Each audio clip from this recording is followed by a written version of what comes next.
Tuhan bukan manusia. Cepat kan, Yesus itu manusia, Tuhan itu ini bang, Tuhan itu bukan manusia, Yesus itu manusia, artinya Yesus bukan Tuhan. Jelas?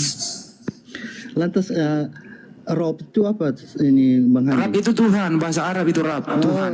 Rab itu Tuhannya. Oh begitu. Begitulah. Jadi manusia itu bukan Tuhan, Yesus manusia.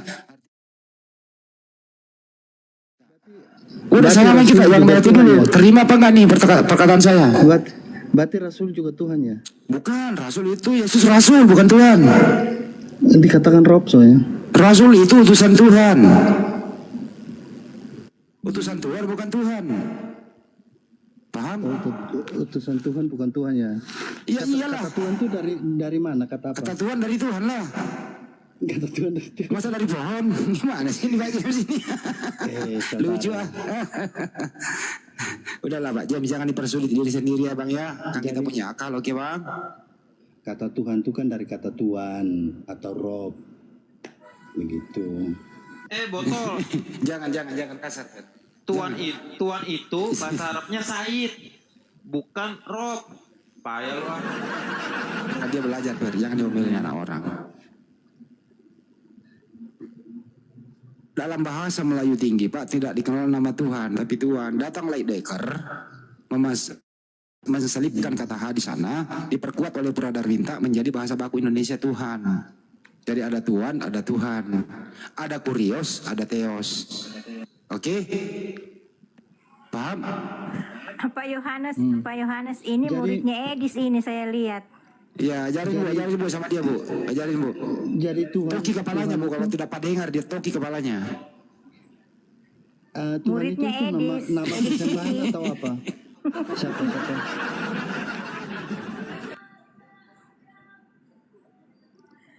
Tuhan itu nama sesembahan atau apa? Gelar.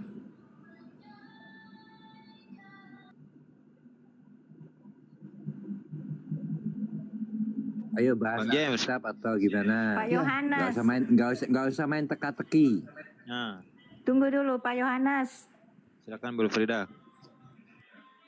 Pak Yohanes.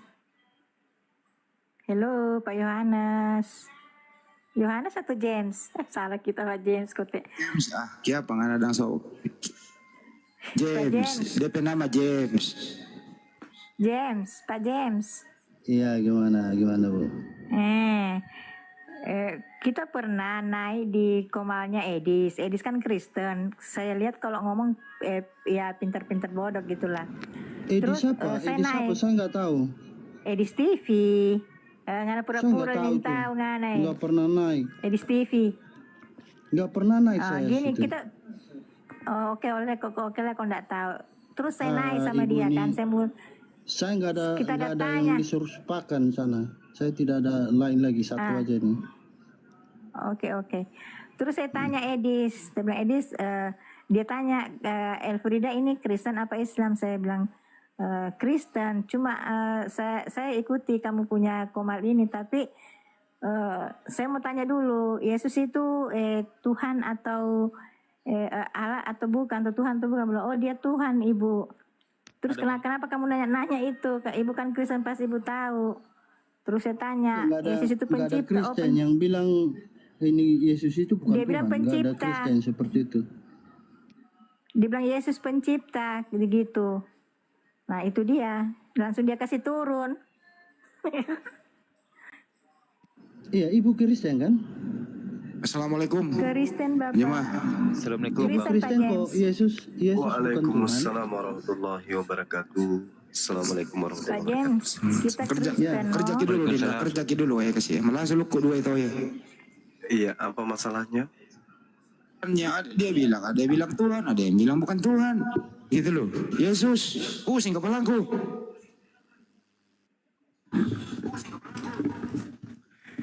Yang lagi Banjuma, Yesus itu disalib. Kata dulu, Banjuma, kata dia. Yesus itu disalib, dia bilang kehendak setan, bukan kehendak Tuhan.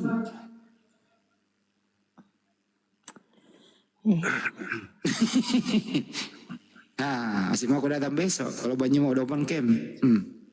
Iya, jadi kalau ada orang yang mengatakan Yesus itu Tuhan berarti orang itu anti terhadap Yesus.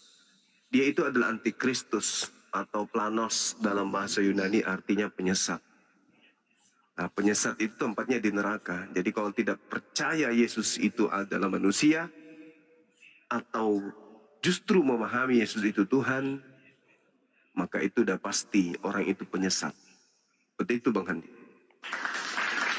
Bang Suma, saya mau bertanya Bang Suma, bisa? Boleh. Bang Suma apa kabar, guru Anda? Sehat? Sehat, Alhamdulillah. Oke, puji Tuhan. Harus bersyukur, banyak-banyak bersyukur ya Bang Suma ya. Siap. Saya boleh bertanya saudara? Iya, silakan. Oke, jadi saya mau bertanya begini Bang Suma. Kita semua tahu, walaupun kita berbeda keyakinan, tapi kita semua pasti sepakat kalau Adam dan Hawa itu Tuhan menciptakan Adam cuma satu Hawa karena satu rusuk yang diambil. Ya, terus? Ya kan, satu rusuk Ya. saja yang diambil sama Tuhan. Terus?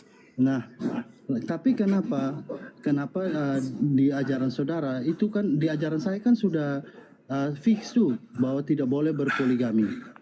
Ya kan, cuma satu seumur hidup. Nah, kenapa Bagus. di saudara malah apa?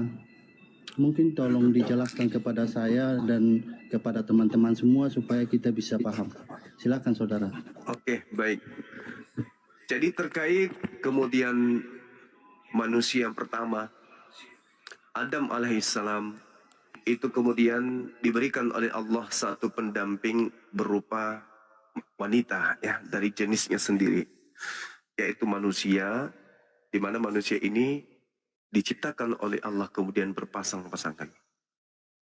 Bagaimana Adam tidak berpoligami? Ya karena wanita cuma satu pada saat itu. Coba kasih wanita 10 atau 100 atau 2000 atau 4000. Pasti Adam akan menikahi wanita-wanita tersebut. Faktanya raja-raja yang punya kuasa pada saat itu seperti Daud, Salomo, Abraham menikahi banyak wanita. Bahkan ada yang sampai ratusan, bahkan 1000-an gitu. Nah, bagaimana dengan poligami? Poligami itu solusi. Daripada orang itu berzina, mending poligami. Kan hanya ada 2. Kalau bukan poligami, ya berzina. Jadi kalau ada orang yang kemudian benci kepada poligami, berarti dia pezina. Percaya sama saya? Percaya? Kalaupun dia laki-laki, kalaupun dia perempuan, berarti dia adalah seorang wanita yang suka kemudian botol suaminya bertamu secara tidak sah kepada wanita lain, lalu kembali bertamu kepada milik dia sendiri. Sekali lagi saya katakan, orang yang membenci poligami adalah orang yang cinta kepada persinahan, pencabulan. Itu yang pertama. Yang kedua yang perlu Anda pahami adalah Islam itu tidak memerintahkan poligami. Islam itu memberikan solusi. Poligami itu solusi dari ribuan istri. Ketika kemudian orang-orang terdahulu bebas menikahi berapapun wanita, maka Islam datang membatasi cukup 4 saja maksimal. Dan kalau tidak sanggup memenuhi syarat-syaratnya, maka fawahidah cukup 1.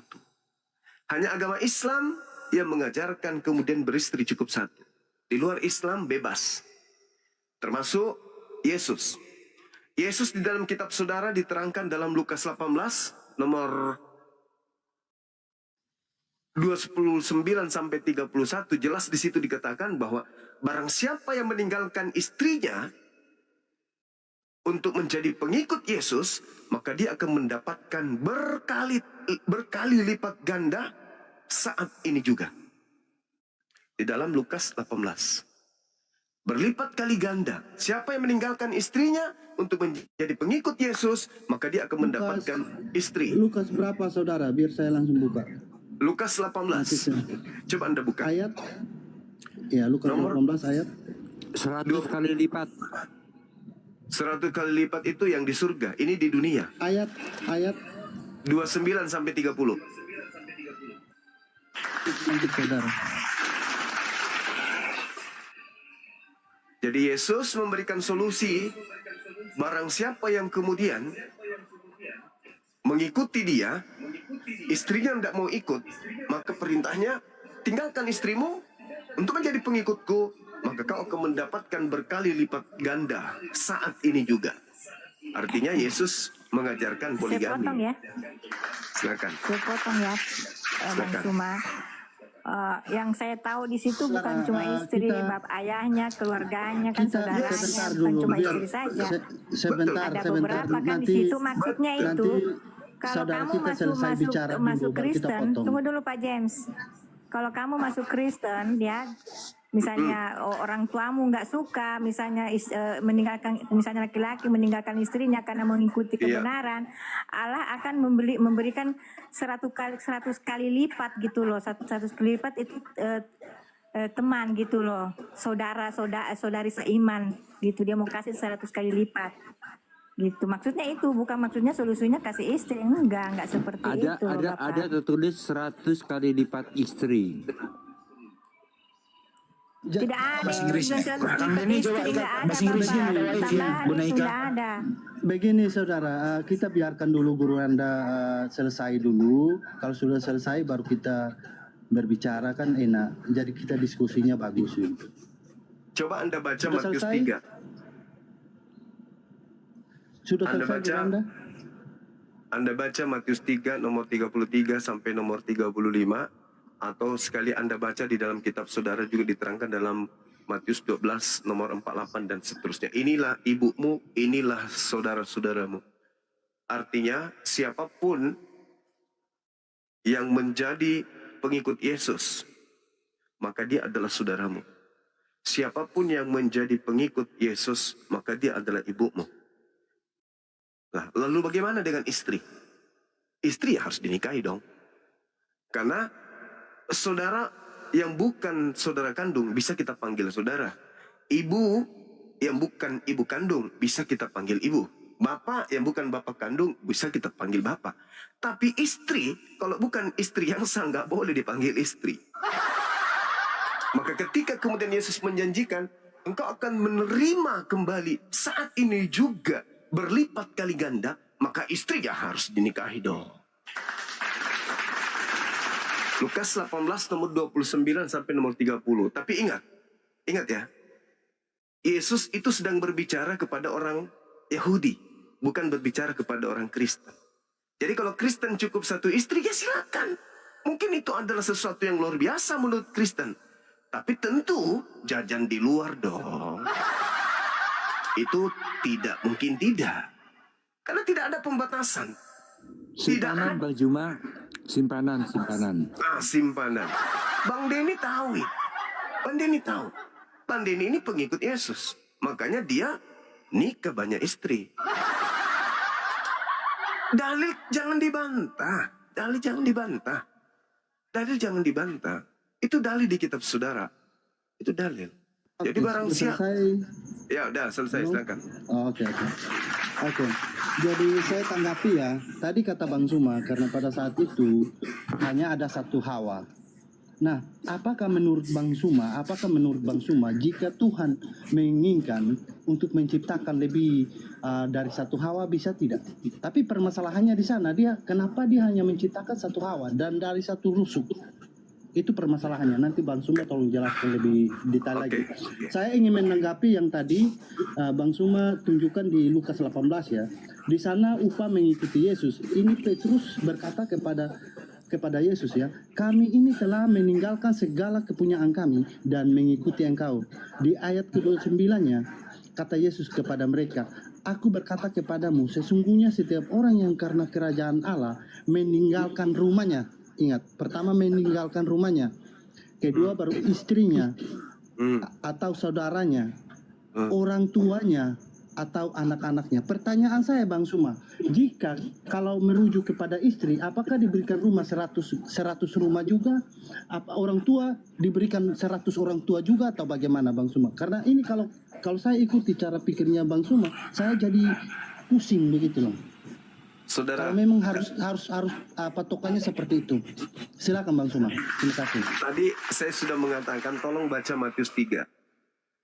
Nomor 33, 35. Matius 12 nomor 48 dan seterusnya. nomor Matius 48 3, sampai nomor 50. Matius Ya. 3 ayat Matius 3 nomor 33 sampai 35, Matius 12 nomor 48 sampai 50, Matius 25 juga Anda baca dari data nomor 40. Apa kata Yesus di sana? Barang siapa yang percaya Matius kepada tidak sampai ayat Matius 3 sampai ayat 17 saja Bang Suma, tidak sampai ayat Markus, 2. sorry. Oh, Markus oke. 3 nomor 33 ya. Sampai nomor 35, sorry. Maklum, udah ngantuk ini bos. Ya, Anda baca di sana.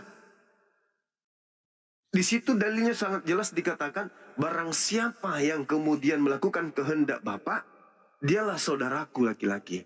Dialah saudaraku perempuan. Dialah ayahku, dialah ibuku. Siapapun. Jadi kalau ada jutaan orang yang melakukan perintah Bapa, kehendak Bapa, maka dia adalah saudaraku laki-laki. Tapi yang disebut istri nggak boleh. Istri harus dinikahi dong. Markus 3 ayat 23, Yesus memanggil mereka lalu berkata kepada mereka dalam perumpamaan, bagaimana iblis dapat mengusir iblis? 33 Yang mana ini sampai ayatnya? nomor 33 sampai nomor 35.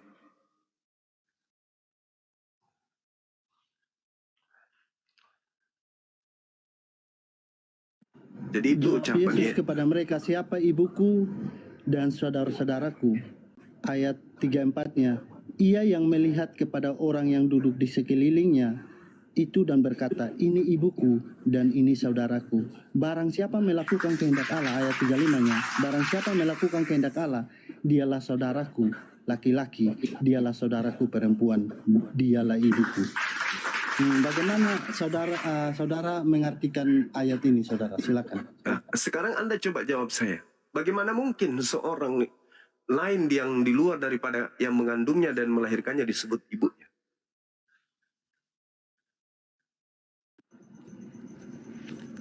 Saya bertanya kepada saudara, bagaimana saudara mengartikan ayat tersebut? Nanti baru saya tanggapi. Oke. Ketika tadi Salah sebenarnya saya sudah, mengartikan, Bang Suma salah mengartikan itu. tadi saya sudah menjelaskan sebenarnya. Kata Yesus barang Kaitkan dengan- Ya, barang siapa yang melakukan kehendak Bapakku, dialah saudaraku, dialah ibuku, kan gitu. Iya kan? Berarti ibu bisa lebih dari 1000, ibu bahkan lebih dari 100, ibu bahkan lebih dari 1.000.000. Nah sekarang bagaimana dengan istri? Ya istri nggak boleh dong, harus dinikahi. Makanya di dalam Lukas 18, Kalau dikasih 100 Makanya udah dia cukup lah, tidak sebut jangan minta istri di lagi. situ, Bapak Suma. gimana? Lukas 18, barang siapa yang meninggalkan istrinya, barang siapa yang meninggalkan istrinya demi kerajaan Allah. Artinya begini tuh Pak Suma, kalau engkau mendahulukan akhiratmu daripada duniamu, maksudnya itu, aku akan memberikan itu bahasa kamu Islam itu amal nggak ada. 100 kali lipat. Itu maksudnya Bapak. Jangan bawa-bawa ajaran Yang Islam. meninggalkan istrinya, yang meninggalkan suaminya gitu loh. Kan ada kan Jangan orang yang bawa mau ajaran Islam. mengenal kebenaran dia ditinggalkan suaminya Oh karena enggak, suaminya kafir bukan gitu begitu, loh. bukan begitu Gitu cara artinya memahami itu Pak dalil. Suma.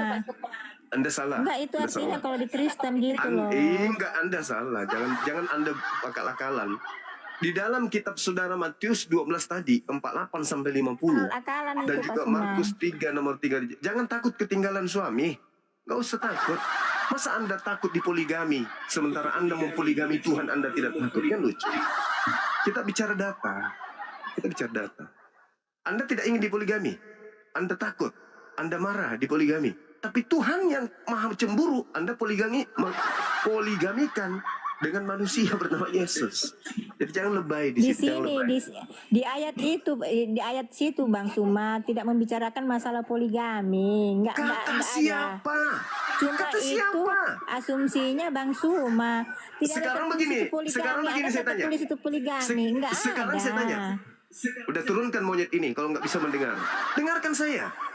Ketika kemudian orang meninggalkan Yesus, meninggalkan keluarganya, meninggalkan istrinya, kata Yesus, engkau akan memperoleh berlipat kali ganda. Itu apa namanya? Hah? Apa namanya kalau lebih dari satu istri? Apa namanya? Pakai otak dong, jangan kayak monyet. Bukan maksudnya begitu. Apa maksudnya? Sekarang apa maksudnya ketika meninggalkan istri kemudian mendapatkan berkali lipat ganda? Apa maksudnya? Apa maksudnya? Oh, maksudnya Tidak, bukan adalah apanya. Kalau saya jawab maksudnya Bang Suma, adalah satu Bang istri Suma saja. menurunkan saya gitu loh. Ya, saya tidak suka berdiskusi dengan orang yang tidak waras. Nggak pakai ini, nih. Pakai data kalau Dari situ diskusi yang itu. nggak waras. Ya ibu diam dulu, ibu diam dulu. Turun dulu. Turun, kamu di Pak bawah. James saja, Pak James, silakan Kamu Pak ke James. gereja, kamu pergi jilat pantat pendeta supaya kau bodoh sampai kuburan. Tolol. Dalil yang mengatakan itu kok. Lukas 18 nomor 29. Barang siapa yang meninggalkan istrinya karena kerajaan Allah, maka dia akan mendapatkan istri berkali lipat ganda saat ini juga. Apa itu namanya kalau berlipat kali ganda istri? Apa namanya? Hah? Seks bebas. Nambah Mau? istri. Mau seks bebas? Mau? Mau seperti binatang? Enggak dong. Harus nikah. Maka itulah yang disebut poligami. Susah kalian ini. Karena kalian bukan pengikut Yesus. Maksa. Itu Yesus yang memberikan pedoman. Kenapa Yesus memberikan pedoman? Karena coba Anda baca dalam perjanjian lama. Baca. Dari kitab Kejadian sampai Hosea Anda baca. Apakah ada Tuhan memarahi orang-orang yang poligami? Ada. Tunjukkan kepada saya. Ada enggak Daud dihukum karena poligami? Ada enggak? Bang Suma. Ada Bang enggak Suma. Abraham dihukum karena poligami? Ada enggak? Ada enggak Salomo dihukum karena poligami? Ada enggak? Maaf, Ada Bang enggak Suma. di dalam kitab Kejadian sampai kitabnya orang Yahudi, kitab Tanak semuanya itu dihukum karena poligami? Ada enggak? Saya mau menjawab ini. Nggak ada. Bang Suma, jadi tadi Bang Suma bilang bahwa, tapi Bang Suma belum sempat menjawab pertanyaan saya yang tadi ya.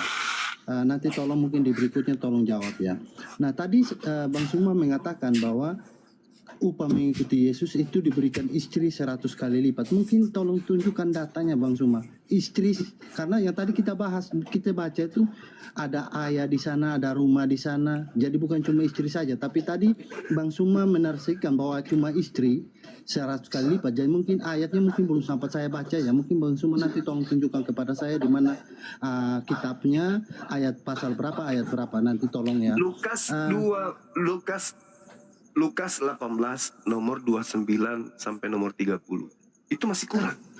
Tadi ada rumah, tadi kan Bang Suma bilang istri aja. Tadi kita semua dengar istri Iya. aja. Istri Iya. aja 100 kali lipat. Jadi saya belum sempat baca ayat itu. Yang ada muat satu ayat itu hanya istri aja diberikan 100 kali lipat. Mungkin Bang Suma udah pernah baca, makanya Bang Suma bilang seperti itu. Tolong tunjukkan kepada saya kitab apa, pasal berapa, ayat berapa. Nanti saya buka. Kalau yang 100 itu Matius 19 nomor 29. Di situ ada kata guneka, istri. Cuman kata gune ini dihilangkan oleh lai. Malu lai itu, malu. Lai malu menyampaikan kalau Yesus menjanjikan 100 istri. Malu. Lembaga Bible Anda itu. Bang Suma, saya sudah baca nih, dan setiap orang yang karena namaku meninggalkan rumahnya, lagi-lagi rumah nih Bang Suma. Jadi bukan cuma istri aja nih, bukan, bahkan di sini saudaranya laki-laki atau saudaranya perempuan, Bang Suma. bapaknya atau ibunya, Ini Bang, kalau anak-anaknya. saya bahas poligami Bang Suma. pasti saya bersin-bersin, Bang. Iya, Aku mau bantu satu ayat ini. boleh. 2 Samuel 12, 7 dan 8. Ya. 2 Samuel 12 ayat 7 dan ayat 8. Ya, silakan Bang.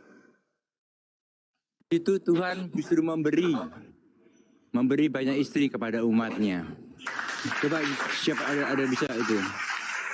Silakan. Silakan Bang. Bisa buka itu, siapa yang bisa buka atau membacakan ayatnya silakan. Saya satu perangkat soalnya. Saya coba bantu aja. Silakan dilanjut. 2 Ya, Samuel, ada. 2 Samuel 11 Dua. ayat 2 Samuel 12 ayat 7 dan 8. Di situ pernyataan bahwa Tuhan justru memberi istri banyak istri di situ. Memberi ya, jadi bukan melarang tapi memberi. 2 Samuel pasal 12 ayat 7 dan 8. Iya. Kemudian berkatalah Nathan kepada Daud. Jadi Nathan itu nabi ya yang diutus kepada Daud. Engkaulah orang itu. Jadi ini teguran Nathan kepada Daud karena mengawini istri Uria itu ya. Baca dulu ayatnya, baca. Engkaulah orang itu, beginilah firman Tuhan Allah Israel. Akulah yang mengurapi engkau menjadi raja di atas Israel, dan akulah yang melepaskan engkau dari tangan Saul. Telah kuberikan isi rumah Tuanmu kepadamu, dan istri-istri Tuanmu ke dalam pangkuanmu. Aku telah memberikan kepadamu kaum Israel dan Yehuda, dan seandainya itu belum cukup, tentu kutambahkan lagi ini dan itu kepadamu. Jadi di situ ada kata-kata, jadi di situ juga ada kata-kata camkan, telah aku berikan istri-istri tuanmu ke pangkuanmu. Silakan dilanjut. Dan seandainya itu juga belum cukup, maka aku akan tambahkan untuk. Bagaimana dong? Apa sih yang kalian benci dengan poligami itu? Bukankah poligami itu halal? Ketika seorang laki-laki bersyahwat kepada lawan jenisnya, daripada dia berzina, mending dihalalkan. Kenapa sih dibenci? Sedangkan orang-orang munafik yang muncul di atas muka bumi ini mengaku satu istri, tapi di luar rumah masih mending kucing. Kucing tidak munafik. Kucing tidak munafik. Mereka melakukan persetubuhan dengan suara yang kencang. Meow, meow, meow, meow. Nggak munafik. Tapi yang mencintai satu istri, diam-diam, senyap. Itu kemunafikan yang kayak begitu yang kalian unggulkan. Sementara poligami itu adalah pekerjaan orang-orang terdahulu dan tidak dilarang oleh Tuhan. Karena memang perintahnya beranak cuculah yang banyak. Itu perintah. Coba Anda baca Bible. Kejadian pertama, kejadian 1. Beranak cuculah yang banyak. Itu perintah. Sehingga orang-orang terdahulu menganggap wanita itu adalah sesuatu wadah untuk pelampiasan syahwat. Suka. Gauli, suka. Gauli, suka, gauli. Coba Anda lihat cerita Daud. Melihat istrinya orang berseba mandi, diambilnya, digaulinya kan? Iya kan? Islam datang mengatur kebinatangan itu, diatur kemudian maksimal 4. Itu pun kalau adil, kalau sanggup, kalau tidak fawahidah, cukup 1 saja. Nah, Kristen tidak boleh 1 aja istri. Halo, apakah kalau Kristen sudah menikah, begitu dia keluar dari rumah langsung begini, ting, gak bisa lagi goyang? Masuk di rumah baru berdiri. Begitu. Tidak, Bung. Justru kebanyakan di rumah begini. Begitu keluar begini. 4 culanya keluar. Pulang rumah sok-sok alim. Mama sayang, papa cinta mama. Padahal baru-baru cuci botol di simpanan yang ada di luar. Nah, sekarang Anda pilih mana? Yang halal atau yang haram? Itu masalahnya. Pilih yang haram atau pilih yang halal. Kalau di Islam, Bung, saya suka sama seorang wanita. Wanita itu juga suka sama saya. Kami ada kesempatan untuk melakukan persetubuhan. Mohon maaf nih, contoh. Nah, apa yang kami lakukan? Karena kami orang beriman, kami menikah. Halal nggak? Halal. Nah, sekarang Anda tidak suka poligami, suka pada seorang wanita. wanita itu juga suka sama Anda. Ada kesempatan kalian berdua-duaan. Apa yang kalian lakukan kira-kira? Hah? Menyanyi. Halulu dah, halulu. Begitu aja terus. Sambil tatap-tatapan gitu. Hai, hai, begitu aja terus. Gak mungkin. Mustahile. Mustahile. Apalagi ditambah 2 Yohanes 1 nomor 1 Yohanes 2 nomor 1. Gak mungkin.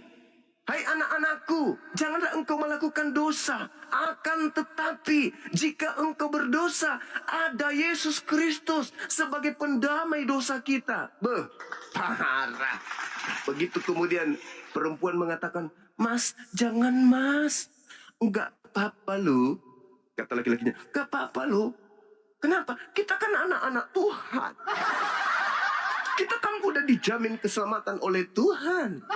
Oh ya? Ada dalilnya? Ada. Roma 10 nomor 9. Barang siapa yang berkata dengan mulutnya Yesus itu adalah Tuhan, maka dia akan diselamatkan. Parah kali, bah. 2 Yohanes 1 yang saya katakan tadi, 1 Yohanes 2. Apa yang saya katakan tadi? Anak-anakku, engkau semua adalah anak-anak Tuhan. Sehingga janganlah engkau berdosa. Janganlah engkau berbuat dosa.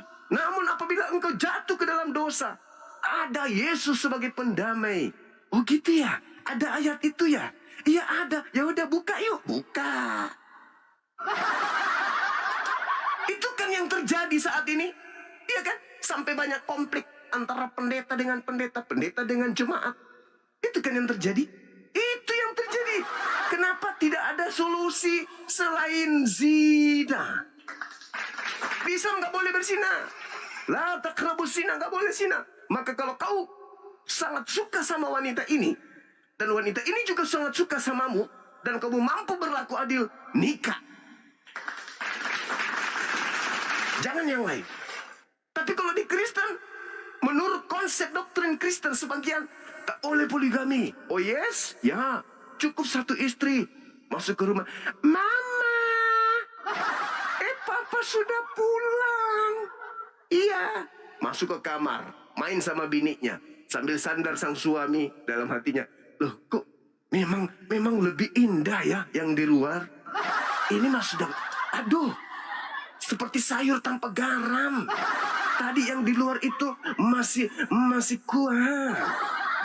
Ini masih kuat. Gerakannya gesit. Sudah kayak gitu, Mama aku sayang Mama, Mama juga sayang Papa. Kita nggak mungkin ada yang lain kan? Oh iya, agama kita melarang. Nenek lu kiper.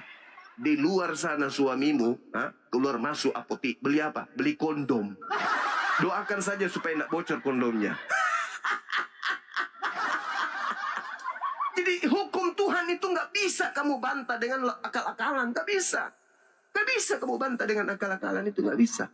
Ya. Solusi Islam berikan poligami itu ajaran yang sangat tepat. Yesus memberikan solusi poligami itu ajaran yang tepat. Hanya orang munafik yang membenci ajaran poligami itu. Membenci ya, membenci. Hanya orang munafik. Tidak boleh kemudian. Dan hanya orang yang memperbodoh diri kemudian yang membenci kepada hukum Tuhan. Solusi dikasih, bukan perintah. Itu bukan perintah, tapi itu solusi. Gitu loh. Saudara, sudah saudara? Sudah. Oke. Saya tanggapi ya. Tadi dia kutip dari 2 Samuel ya. Dikutip dari 2 Samuel. Kita bisa lihat di Lukas. Saya tidak perlu menjawab. Saya menjawab dengan ayat aja. Kita bisa lihat di Matius 19 ayat 8. Kata Yesus kepada mereka, karena ketegaran hatimu, Musa mengizinkan kamu menceraikan istrimu, tetapi sejak semula tidaklah demikian. Ya, jadi kalau kita mau lihat konsep dalam kekristenan, kenapa tidak boleh cerai, itu ada di ayat 5-nya di Matius 19 ayat ke-5 itu. Dan firman-Nya, sebab itu laki-laki akan meninggalkan ayah dan ibunya dan bersatu dengan istrinya, sehingga keduanya itu menjadi satu daging. Ayat ke-6-nya, demikianlah mereka bukan lagi 2, melainkan 1. Karena itu apa yang telah dipersatukan Allah tidak boleh diceraikan manusia. Ayat ke-7-nya, kata mereka kepadanya, demikian kata mereka kepadanya, jika demikian, apakah sebabnya Musa memerintahkan untuk memberi surat cerai jika orang menceraikan istrinya? Lalu jawabannya yang itu tadi. Jadi tadi saudara kutip itu di kitab Perjanjian Lama. Nah, kitab Perjanjian Lama itu kan kitab orang-orang Yahudi. Nah, Kristen itu kitab Injil itu Perjanjian Baru. Itu kenapa kitab Perjanjian Baru itu harus ada untuk melengkapi apa yang sudah ada di kitab Perjanjian Lama itu. Begitu, atau apa ya, kalau kata lebih tepatnya, bukan melengkapi sih, kata lebih tepatnya bagaimana ya, membuat satu perjanjian yang baru dengan manusia seperti itu. Nah, sekarang di perjanjian baru ini kan sudah melarang ini, tidak boleh menikah lebih dari satu, karena apa yang sudah dipersatukan Tuhan itu tidak boleh diceraikan oleh manusia. Tapi bagaimana lantas kan yang di kemudiannya kan dikatakan menurut saudara-saudara kan mengimani bahwa kitab yang penyempurna itu kan kitab yang kemudian itu. Tapi bagaimana di kemudian itu malah membalikan lagi ke yang lama lagi seperti itu. Mungkin tolong dijelaskan kepada saya. Jadi Terima Bung, kasih. kalau Anda beranjak dari Matius 19 itu, apa yang dipersatukan Tuhan tidak boleh dipisahkan. Di situ tidak bercerita tentang satu istri. Enggak. Mana dalilnya satu istri cukup satu? Enggak ada. Laki-laki ninggalkan orang tuanya, perempuan ninggalkan rumah tangganya, bersatu dengan suaminya. Maka dia tidak katakan lagi dua, tetapi adalah satu tubuh. Nah, sekarang permasalahannya adalah kalau perempuannya tiga datang, menyatukan diri kemudian dengan seorang laki-laki. Mereka bukan dua, mereka bukan tiga, mereka bukan empat, tetapi mereka adalah satu. Tidak ada pembatasan di situ. Itu bukan cukup satu istri, nggak ada perintah dalam Bible. Kecuali imam ya, itu pun di dalam perjanjian lama. Nah, tidak ada kemudian itu. Tidak ada cukup satu istri dalam dalam kitab saudara, itu nggak ada. Anda tunjukkan dalilnya, itu tak ada. Apa yang dipersatukan memang nggak boleh dipisahkan. Kecuali oleh maut. Ya. Nah, bagaimana kalau misalnya ada masalah di dalamnya? Ternyata kitab Anda juga memberikan solusi. Ketika ada masalah dalam rumah tangga, masalah yang tertinggi itu adalah persinahan. Maka itu solusi untuk berpisah. Apa yang dipersatukan Tuhan jangan dipisahkan. Tidak boleh. Kecuali dengan satu hal. Apa itu? Bersinah. Jadi kalau Anda sudah tidak cinta kepada istri Anda, dan Anda cinta kepada wanita lain, maka solusinya untuk berpisah itu apa? Bersinah. Gila Anda? Solusinya bersinah. Coba Anda lihat berapa banyak data perceraian oleh agama Kristen yang dilakoni oleh umat Kristen. Ribuan setiap tahun. Ribuan. Bahkan mungkin puluhan ribu. Nah, kalau bercerai itu karena zina, boleh dong kita ngambil kesimpulan bahwa mereka yang berzina 10.000 orang ini adalah pesina semua. Karena di Kristen tidak boleh bercerai kecuali karena zina. Berarti Kristen-Kristen yang bercerai ribuan, puluhan ribu itu pesina semua gitu. Berarti ketahuan dong kalau agama Anda itu adalah identik dengan persinahan. Jadi itu kaidah yang dibuat. Kisah para Rasul 10 ayat 48. Jadi teman-teman, kalau nanti di gereja, ya kalau ada pendeta bilang tolong baca ayat Alkitab, dia hafal ayatnya dulu baru kitabnya. Jadi kisah para Rasul 10 ayat 48. Gimana sih Bunda Rama ini? 10 ayat Bisa di-mute lagi. 48 baru kisahnya, kisah para Rasul. Ayatnya dulu aja dihafal 10:48. Udah diturunin dulu Bunda Rama. Kebuka mic-nya, nggak bisa di-mute, lanjut. Seperti itu adanya. Jadi di situ tidak ada perintah satu istri. Ya, tapi apa yang telah dinikahkan, sorry. Ini kalau bicara persinahan ini kencang kali nih baginya ini.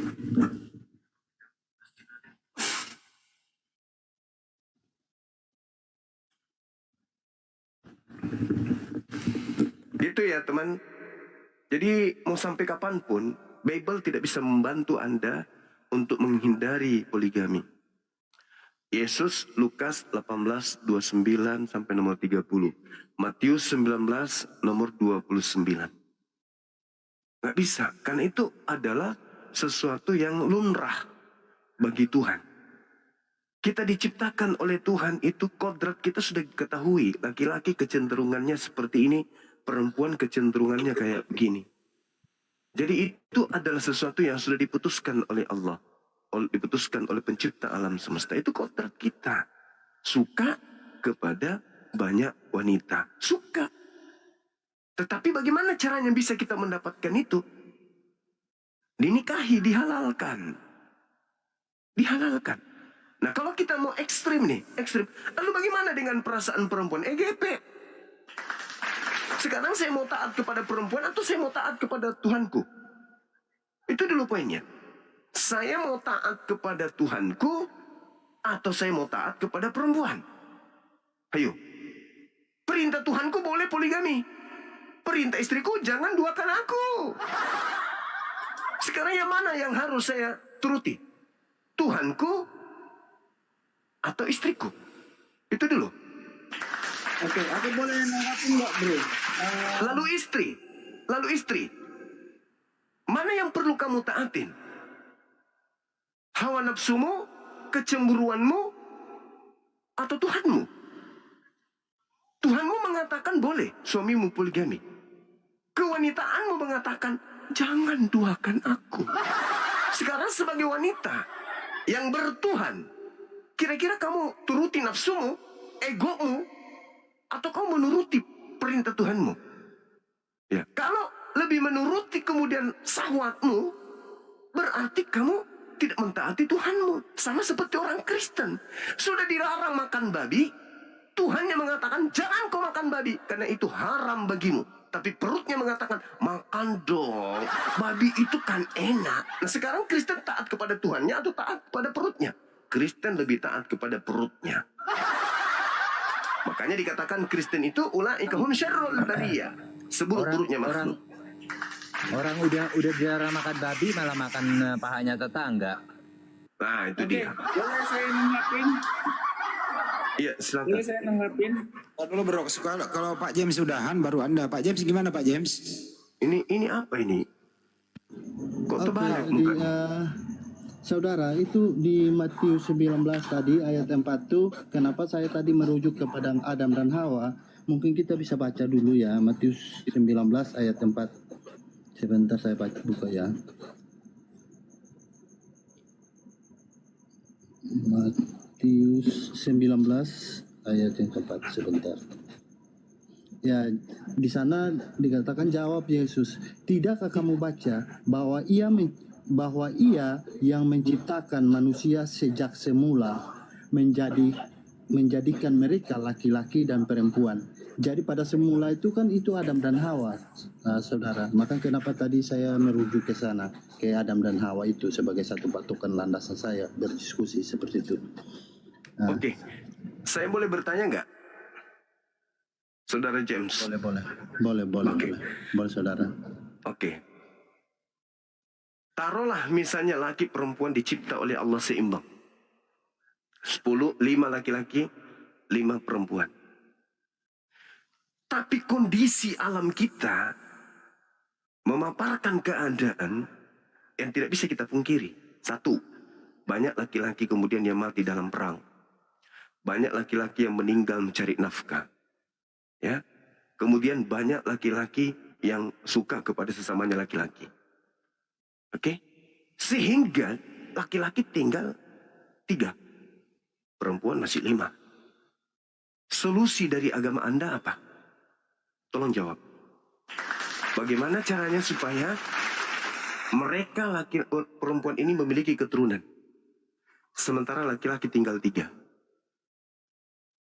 Silakan Anda, Pak. Apa yang menjadi solusi bagi Anda? Silakan. Jadi kalau kita masuk ke sana itu pasti masuk bukan kepada solusi kitab lagi ya. Nah kita masuk ke sana sudah pasti Tuhan, kalau Tuhan mengizinkan segala sesuatu terjadi, pasti Tuhan sudah punya jawaban atau punya kayak solusi untuk hal itu.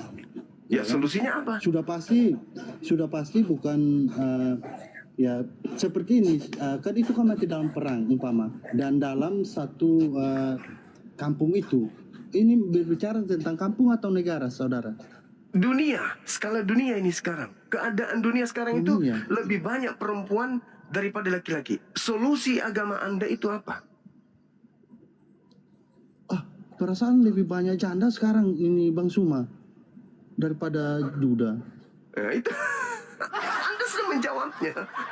Sekarang solusinya Sekarang apa? lebih banyak janda. Lebih banyak janda, saudara. Artinya lebih banyak laki perempuan daripada laki-laki. Iya, seharusnya kan kalau itu solusi sekarang kan boleh berpoligami, ya kan itu solusi. Tapi buktinya dengan Yang saya solusi itu tanya- ternyata masih banyak janda. Nah, Yang saya tanya kalau- ini solusi, bukan banyak janda banyak duda. Yang saya tanya solusi, ketika laki-laki Iya. tinggal 3, perempuan masih ada Iya. 5. Solusinya apa? Sementara wanita-wanita ini tentu bersyahwat dong. Mereka syahwat dong ya. Pasti dong.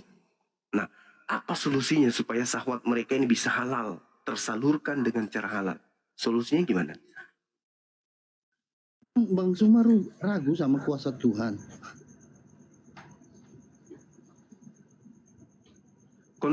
Konsekuensi hukum biologis yang saya tanya.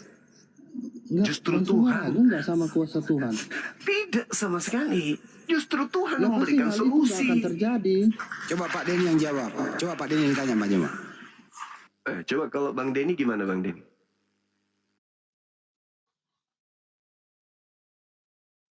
Ini dibuka mic-nya Mbak Denny. Mau menjawab mungkin. Silakan Pak James.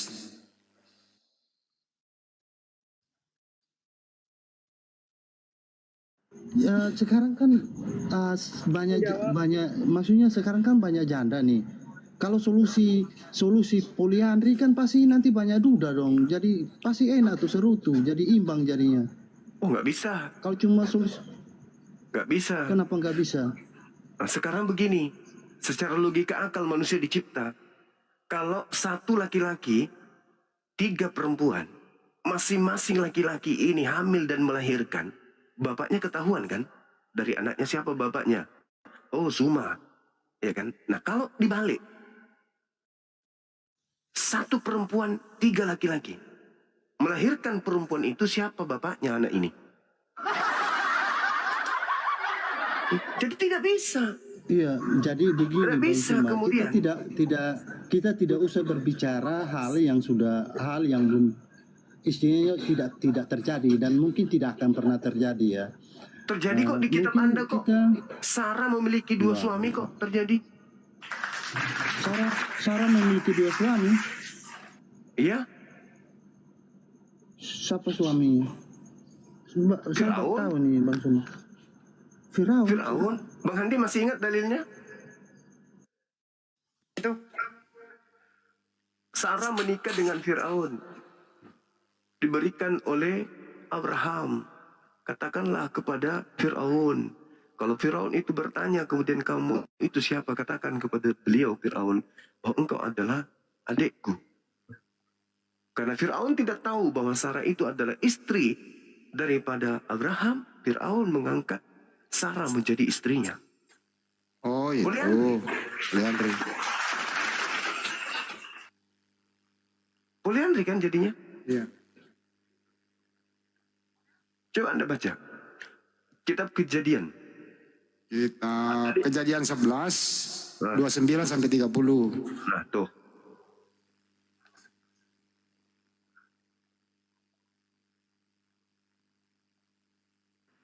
Boleh saya menjawab? Iya silakan. Oke, makasih ya. Jadian 11 Di dalam ayat berapa? itu memang tidak, Bang James, bentar ya Bang. Di dalam keputusan itu tidak ada boleh berpoligami bro. Gitu. Lalu solusinya apa? Karena gini, aku jelaskan sama kamu ya. Ya, kalau di Kristen ya, tapi kalau tunggu. Kalau di Kristen silakan aja. Tapi di dalam pengajaran Yesus murid-muridnya Pengajaran Yesus pun tidak boleh berpoligami. Lukas 18 nomor 29 sampai nomor 30. Baca.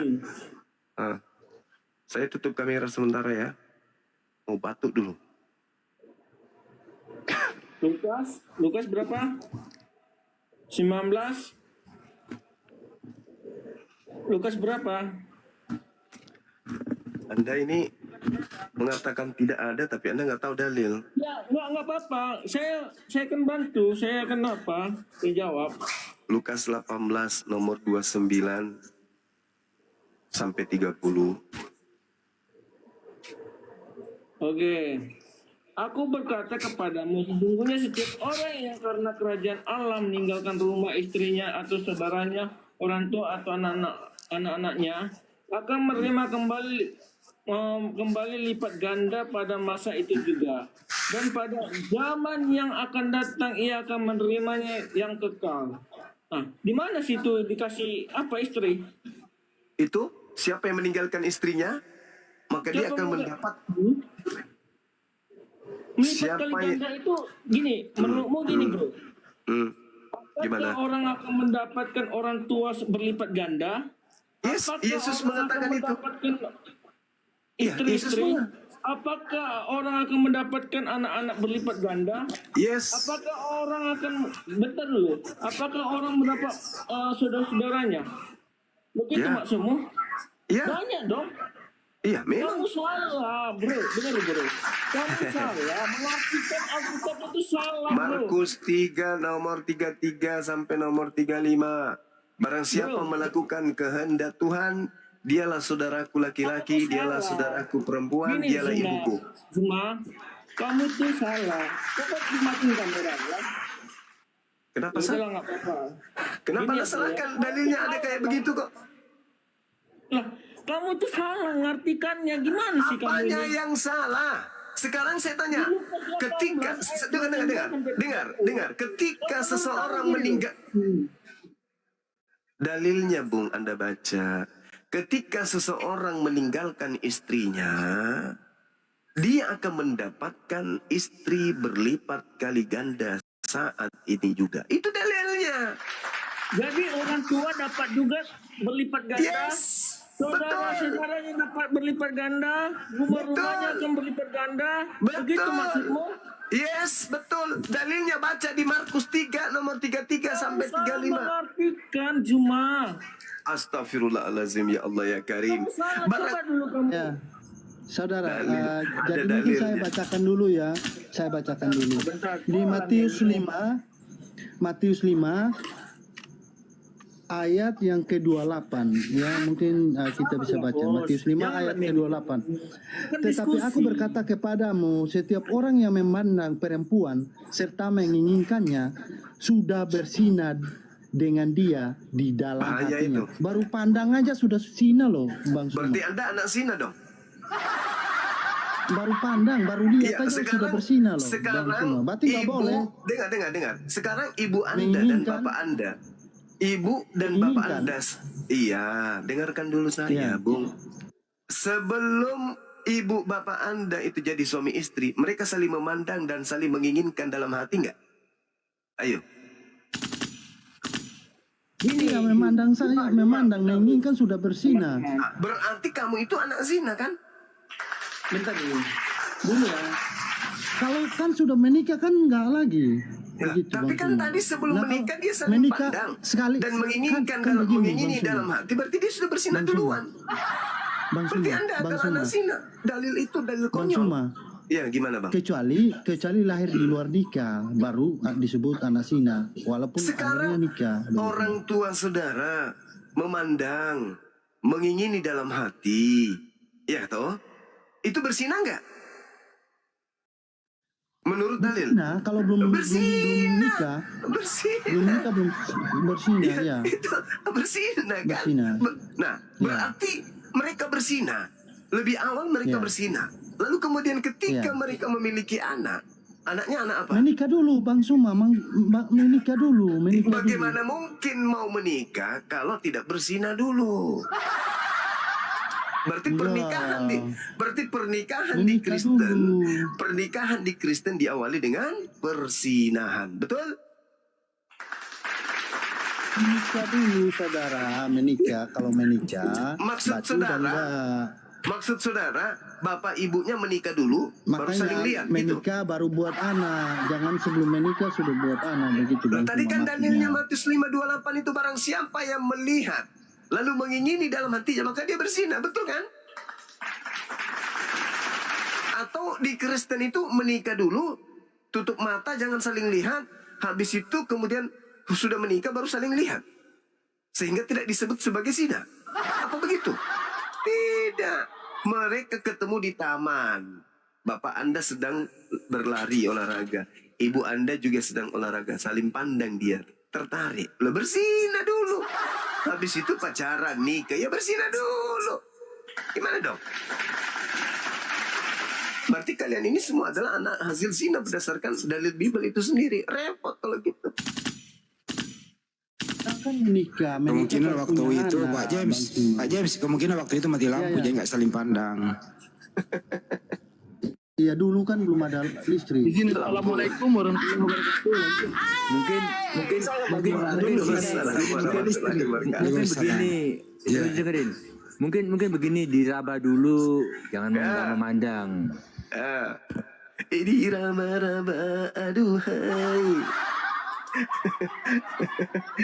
Udahlah bang, jangan cari. Kalau sampai ke sana berarti sudah masuk ke dalam lebih zina lagi. Waduh, Orang mandang aja udah zina, mandang mengingini aja dalam hati aja udah zina. berarti Apalagi sampai ke pernikahan sana. yang terjadi di Kristen diawali oleh persinahan. Udah selesai. Itulah resikonya kalau tulisan Ya, manusia, karena bukan firman Karena Tuhan. manusia kan nggak ada yang suci, makanya dikatakan manusia nggak ada yang Berarti dengan kata lain nggak Anda berdosa. mengakui Anda Semua adalah berdosa. anak dari hasil zina. Udah selesai berarti kan? Enggak kan menikah.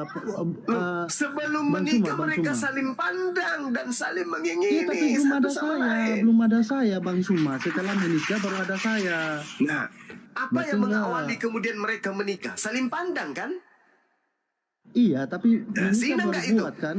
Zina nggak itu? Menikah baru buat. Berdasarkan dalil Menikah zina baru nggak buat. itu? Berarti bukan zina. Berdasarkan dalil zina nggak itu? Iya, awalnya mereka lihat saling suka. Zina Ya kan? Itu zina. Zina. Tapi setelah sudah nikah, baru buat anak kan, anak itu nggak zina berarti. Betul, Bang Suma. pernikahannya didasari oleh zina, betul?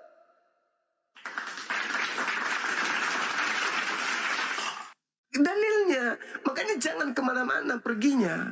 Ribet Anda itu mencari Bang Suma pembelaan putar-putar bebas. terus ini. Kok jadi Iya, saya ini yang Bang muter? Suma putar-putar terus.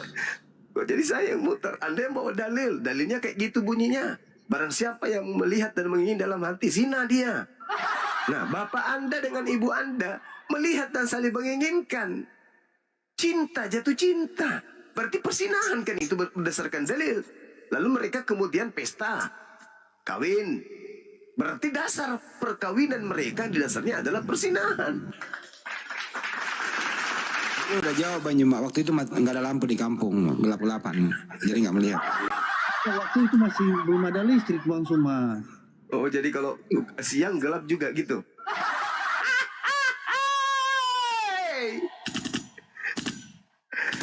Ya, jadi saudara, saya simpulkan terkait dengan poligami ini ya.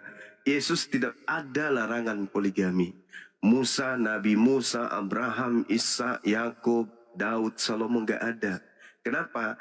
Manusia kalau tidak diatur tentang poligaminya atau tidak diizinkan poligami, maka yang terjadi adalah persinahan massal.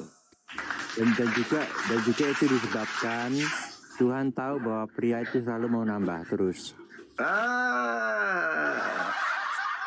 Bang Denny dari sekte apa? Katolik? Nggak ada denom. Nggak ada denom. Bini berapa bang? Biasalah, tahu kamu. Itu baru pengikut. Nah, Yesus mau menjanjikan itu. Jangan Anda tolak. Alergi. Jadi Bang Suma, itu yang tadi itu para nabi, bukan para raja, contoh kayak Abraham tuh, itu kawin itu sama Hagar. ya kan, Siti Hajar. Itu bukan Tuhan yang kasih Siti Hajar itu, tapi yang diberikan Sarah istrinya. Sarah istrinya yang ngasih. Terus kenapa Makanya nama tidak anaknya? ditemukan. Terus kenapa nama anaknya namanya Ismail? Iya, Ismail itu saya tahu. Apa Tapi artinya? maksudnya Tuhan mendengarkan. Iya. Berarti Benar, Tuhan yang Tuhan mengabulkan. semua. Gimana sih? Iya, tapi Tuhan tidak bukan Tuhan yang kasih karena ketidakpercayaan Sarah akan janji Tuhan, makanya dia kasih begitu. Kan Tuhan berdoa, dia kan berdoa kepada Tuhan untuk mereka memiliki anak. Ya kan? Nah, doanya dikabulkan. Maka nama anaknya diberi langsung oleh Allah. Hendaklah engkau menamai anak itu dengan sebutan Yishmael. Kalau Anda mengatakan Tuhan tidak menginginkan pernikahan Hagar dengan Abraham, berarti Anda menuduh Abraham berzina.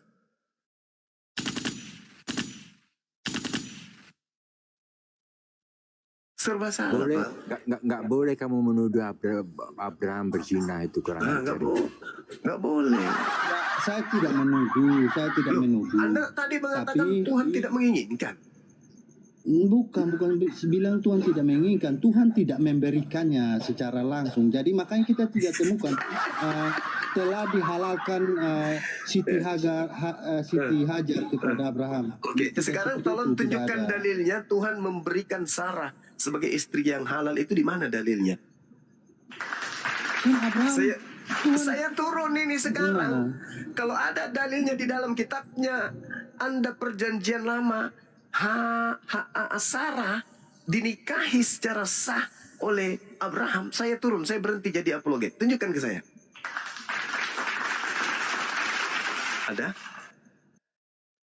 Ada? Di mana tertulis? Tidak ada, Bang Suma. Tidak ada. Berarti boleh nggak saya lemparkan kembali perkataan Anda?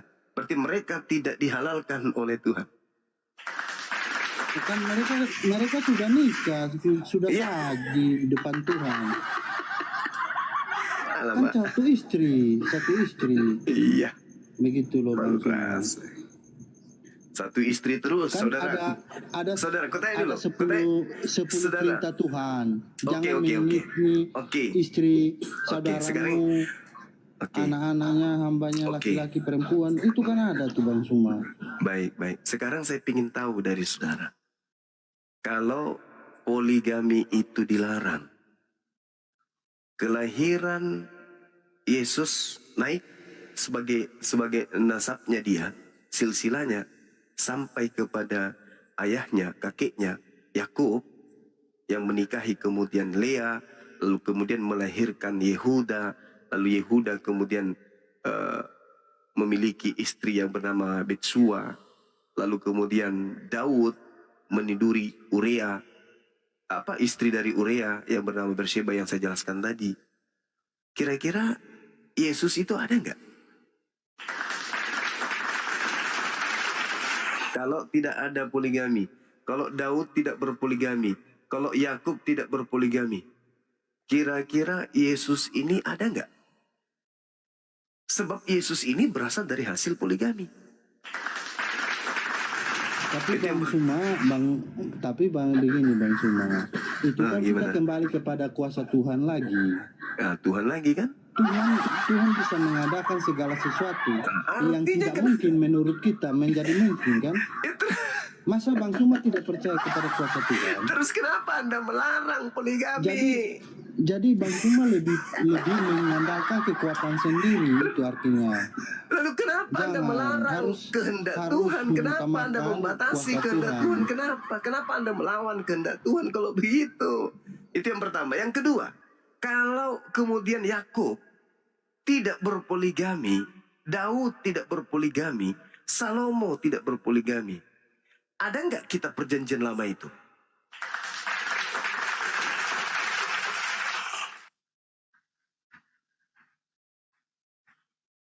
Tuhan mengizinkan itu untuk kita bisa belajar dari sana. Jadi segala sesuatu itu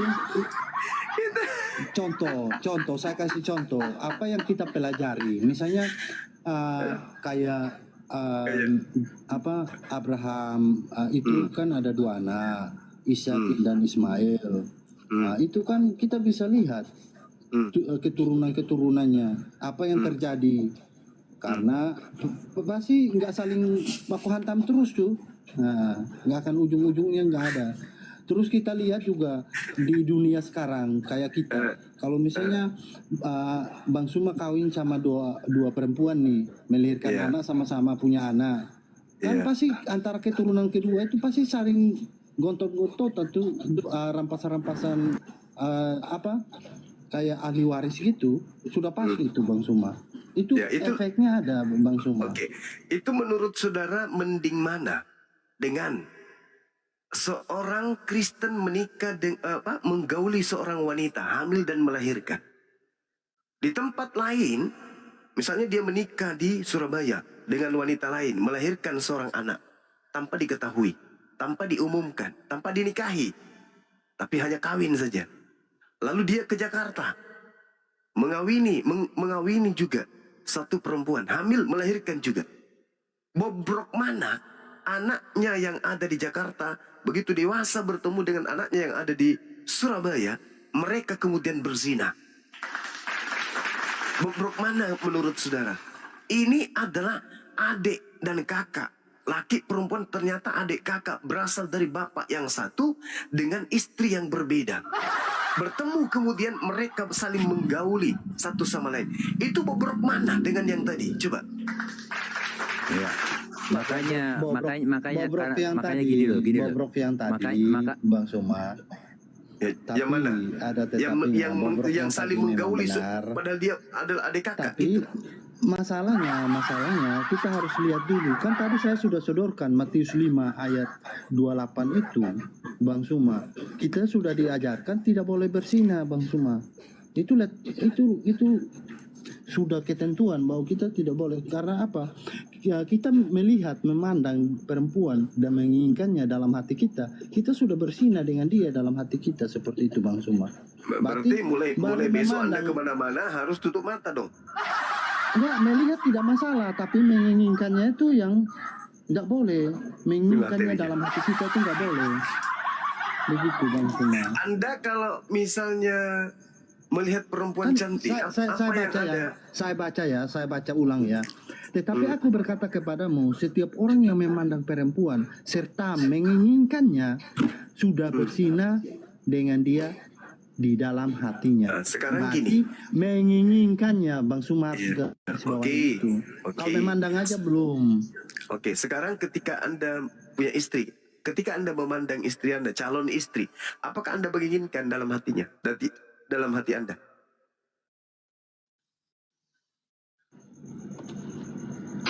Menginginkan kan sudah pasti bawa ke nikah, Bang Sumar. Berarti Anda lebih dulu berzina dulu baru kawin. Aduh, Bang Sumar, buat kita pulang ini ulang-ulang terus ini. Teman yang lain jawab lagi dah, saya tunggu dulu. Bagaimana ini Bang Andi, teman kita ini Bang James. Dia melihat perempuan dan dia mengingini dalam hatinya. Setelah dia mengingini, dia nikahi, dia kawini. Sementara melihat dan mengingini itu adalah satu paket sebuah persinahan. Berarti rumah tangga didirikan di atas hasil persinahan. Makanya lebih logika dalam Al-Quran. La taqrabuz zina. Jangan kau mendekati zina. Gitu. Bang Andi, silakan Bang Andi. Saya bikin andul kopi campur masako.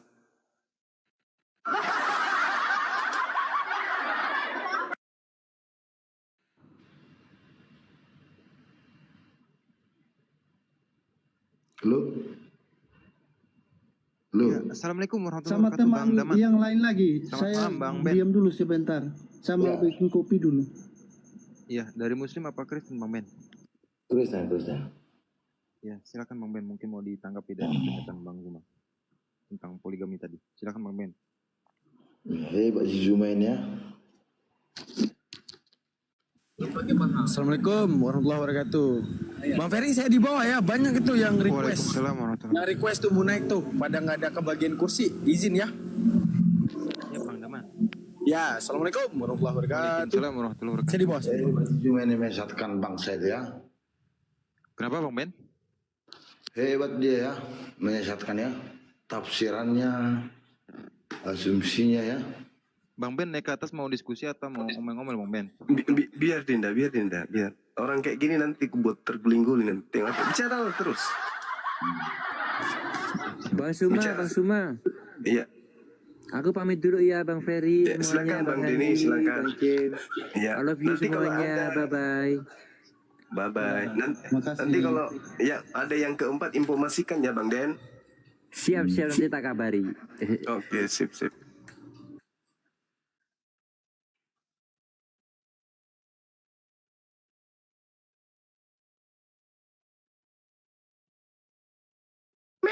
Kan mungkin mau bertanya Bang Ben, silakan Bang Ben.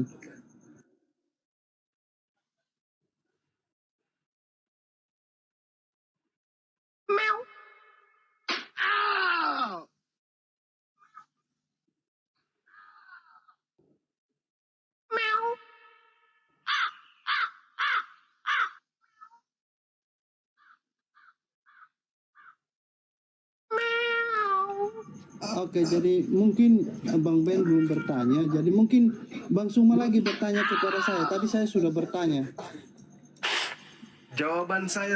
Pertanyaan saya tadi Anda belum jawab. Solusinya gimana? Lebih banyak perempuan lebih banyak. Solusi kawin itu, jangan solusi kawin.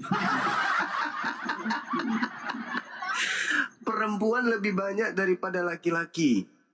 Sudah begitu diperparah, dibolehkannya dalam Kristen nikah sesama sejenis. Semakin parah keadaan perempuan ini. Oke? Lalu solusinya dari Kristen. Karena kalau agama benar, pasti kitabnya itu mendapatkan wahyu, ilham dari Tuhan.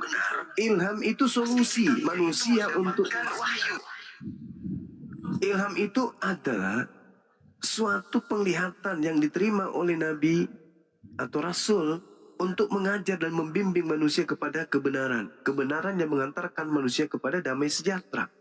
Nah, pertanyaan saya, kalau laki-laki tinggal 2, perempuannya ada 10, solusinya seperti apa? Silakan. Ini masalahnya Bang Suma ini bawa ke kehidupan yang belum ada. Itu yang kita belum pikir Itu sampai ke fakta sana. terjadi. Itu kalau Sekarang kan kenyataannya nggak seperti itu Bang Suma. itu kenyataan, Bung. Kalau orang Kenyataannya berperang, gimana? kalau orang berperang, yang banyak meninggal itu istri di rumah atau suami yang ada di medan perang? Jawab.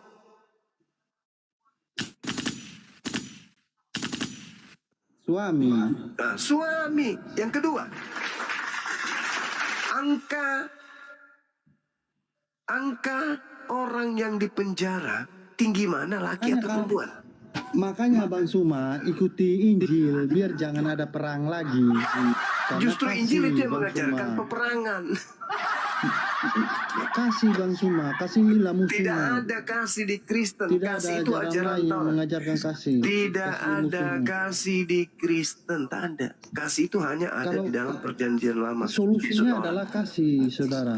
Tidak ada kasih di Kristen. Tak ada. Nggak ada. Ajaran kasih di Kristen itu nggak ada. Kenapa nggak ada? Alasannya mungkin Bang Suma bisa tunjukkan kepada saya. Coba Anda baca Matius 22 nomor 34. Baca sampai nomor sampai nomor berapa itu? Matius 34 sampai nomor 40. Matius 22 Iya. Silakan. ayat Matius 22 ayat Mulai dari nomor 34, Bang. Anda baca. 34. Hukum yang terutama. Ya. Sampai nomor Ketika 40. orang-orang Farisi mendengar bahwa Yesus telah membuat orang-orang Saduki itu bungkam, berkumpullah mereka. Dan seorang dari mereka, seorang ahli Taurat, bertanya untuk mencobai dia. Jadi ini mencobai dia ya. Ya, Guru, Guru. hukum manakah yang terutama Utama. dalam hukum Taurat? Taurat. Nah, hukum Taurat Ayat kan? ke-37, ya, ayat ke-37. Jawab Yesus kepadanya, Udah diam dulu. kasihilah Tuhan Allahmu. Diam dulu, saudara Dongo, diam dulu. Lah Dongo, diam dulu. Lanjut. Ayat 37-nya, jawab Yesus kepadanya, kasihilah Tuhan Allahmu dengan segenap hatimu dan dengan segenap jiwamu dan dengan segenap akal budimu. Itulah hukum yang terutama dan yang pertama. Nah, Dan hukum yang kedua? yang 39, dan hukum yang kedua yang sama dengan itu ialah kasihilah Sesama manusia seperti dirimu sendiri. Pada kedua hukum inilah ini tergantung seluruh hukum Taurat dan kitab para nabi. Sekarang hukum Taurat itu masih berlaku nggak di Kristen? Masih berlaku nggak? Kasihilah Masih Tuhan berlaku Allahmu. nggak hukum Taurat di Kristen? Itu loh pertanyaan saya, Bang. Ini kan rangkumannya.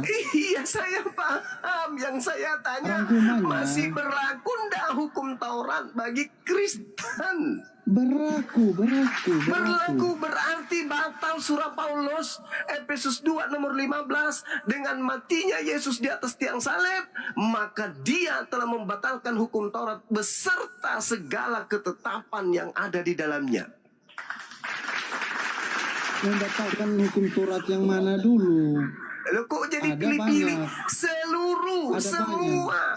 Coba Efesus 2 nomor Ada 15. banyak. Dengan matinya Yesus, Yesus telah membatalkan hukum Taurat beserta seluruh ketetapan yang ada di dalamnya. Seluruh.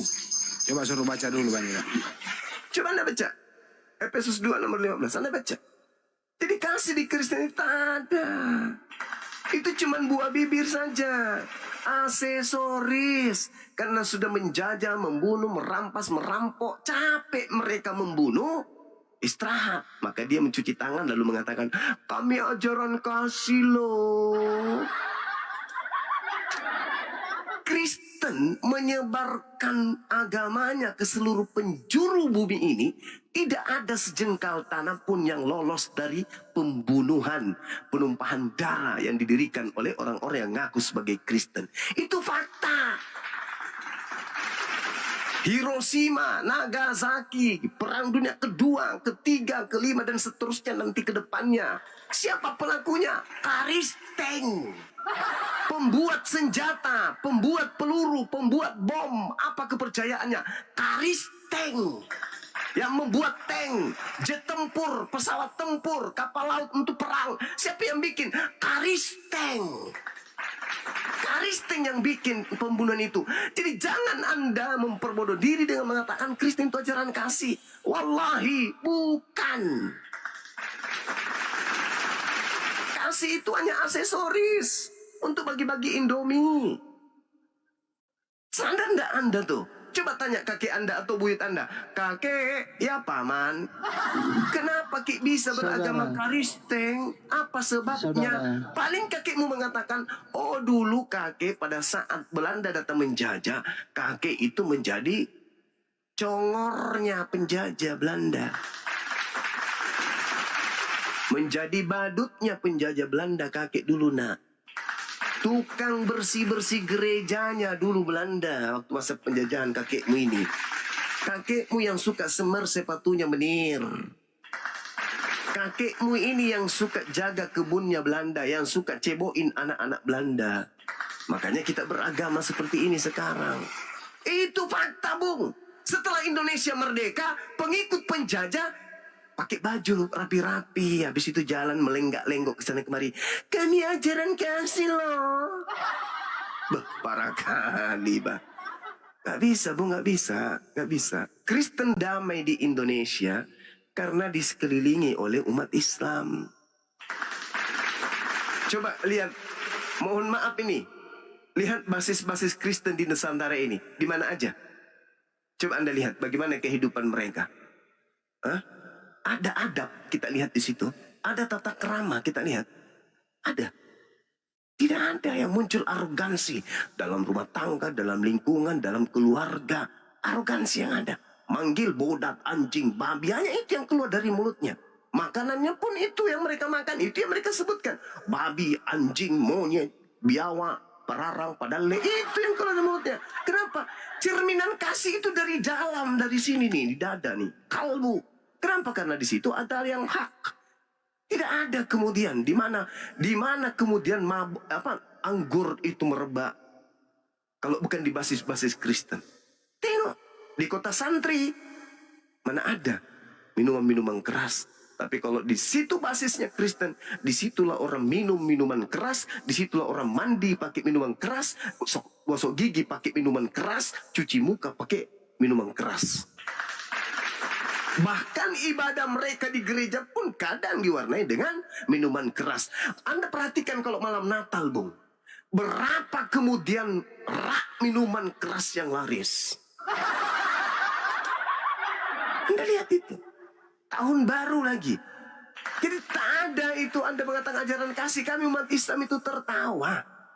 Kalau mengenang kemudian penderitaan yang begitu perih yang dilakukan oleh orang-orang yang menyembah Yesus, beragama Kristen, ibadahnya di gereja. Kalau kita ingat masa penjajahan, lalu kita berpapasan di jalan, sebenarnya kami ini umat Islam takut sama kalian. Takut. Karena kalian itu adalah pengisap darah. Darah Tuhan kalian aja kalian isap, apalagi daging Tuhan kalian. Apatah lagi kami ini. Cuman karena kami hanya takut kepada Allah, maka kami tidak takut kepada kalian. Seandainya bisa takut kepada manusia, maka manusia yang paling ditakuti oleh manusia umat Islam adalah Kristen. Karena Kristen jangankan kita dimakan, Tuhannya pun mereka telan. Gitu Bung, jadi jangan Kristen mengatakan kami ajaran kasih, no. Saya orang pertama yang menentang Kristen. Kok dibilang Kristen itu ajaran kasih? Enggak ada di Kristen ajaran kasih itu, enggak ada. Di Indonesia ini agak santun dilihat, agak sopan sama kita itu, mengayomi dan seterusnya. Karena dia hidup di tengah-tengah mayoritas. Coba lihat negara-negara yang mayoritas Kristen. Bagaimana? Apakah mereka punya akhlak? Mereka mengenal akhlak. Mereka mengenal tata krama. Oh no, tidak ada itu tata krama. Itu fakta. Itu fakta, Bu. Jadi Anda di Indonesia hidup tenang ini, sopan, cium tangan, sujud kalau ada orang tua, membungkukkan badan. Itu tradisi Islam. Bukan tradisi Kristen. Kalau tradisi Kristen ketemu sesama Kristen, tradisinya apa? Ciuman kudus. Nah, cobalah kamu ketemu dengan teman-temanmu ciuman kudus itu gimana prakteknya? Jadi gitu saudara ya, saya berbicara fakta, bukan saya membeberkan satu hal yang sifatnya fitnah, tapi itu fakta. Itu real yang terjadi. Coba lihat dulu, bagaimana kayak saudara. Saya akui itu, tapi masalahnya begini, Bang Suma, masalahnya begini. Itu kan pribadi, bukan ajaran. Jadi apabila seorang Kristen dia melakukan seperti itu, dia bukan Kristen. Nah, karena Kristen itu mengikuti Kristus. Seperti apa itu yang diikuti dari Kristus? Apa yang diikuti oleh Kristen dari Kristus? Kalau dia memang Kristen, dia ikuti Kristus. Iya, sekarang begini, apa yang Kristen ikuti dari Yesus? Apa? Dari konsep kehidupan beragama itu apa? Dalam konsep bertuhan itu apa? Apa yang diikuti oleh Kristen kepada Yesus? Kira-kira coba tunjukkan satu aja. Ada nggak?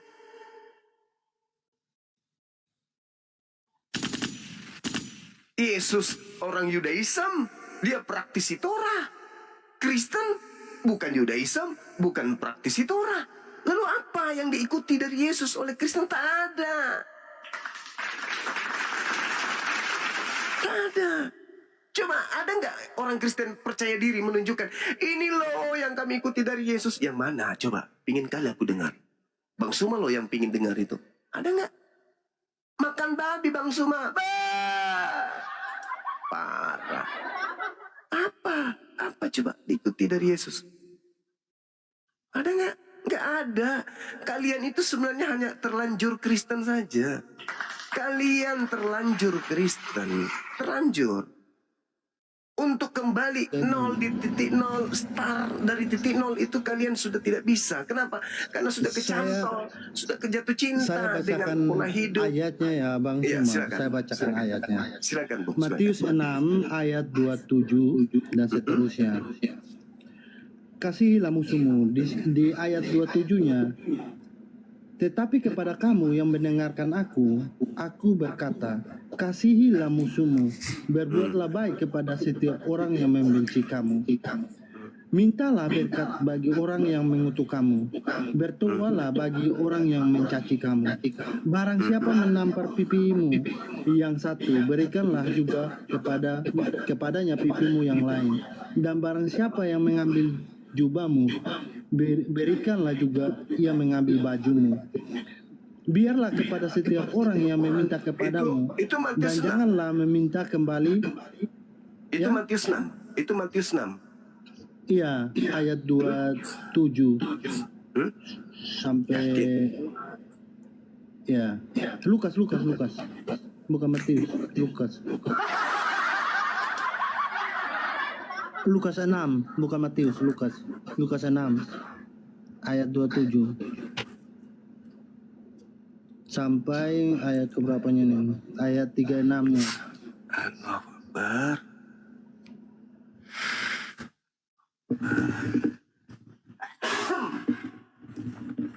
Allahu Akbar. Iya, lanjut. Ingat ya. Saya tanggapi ya, Lukas 6. Silakan tanggapi. Lukas 6 itu, Bung, itu Yesus berbicara kepada penganut Taurat.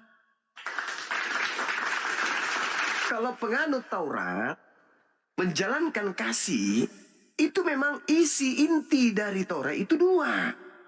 Apa itu? Kasih kepada Allah, kasih kepada sesama manusia.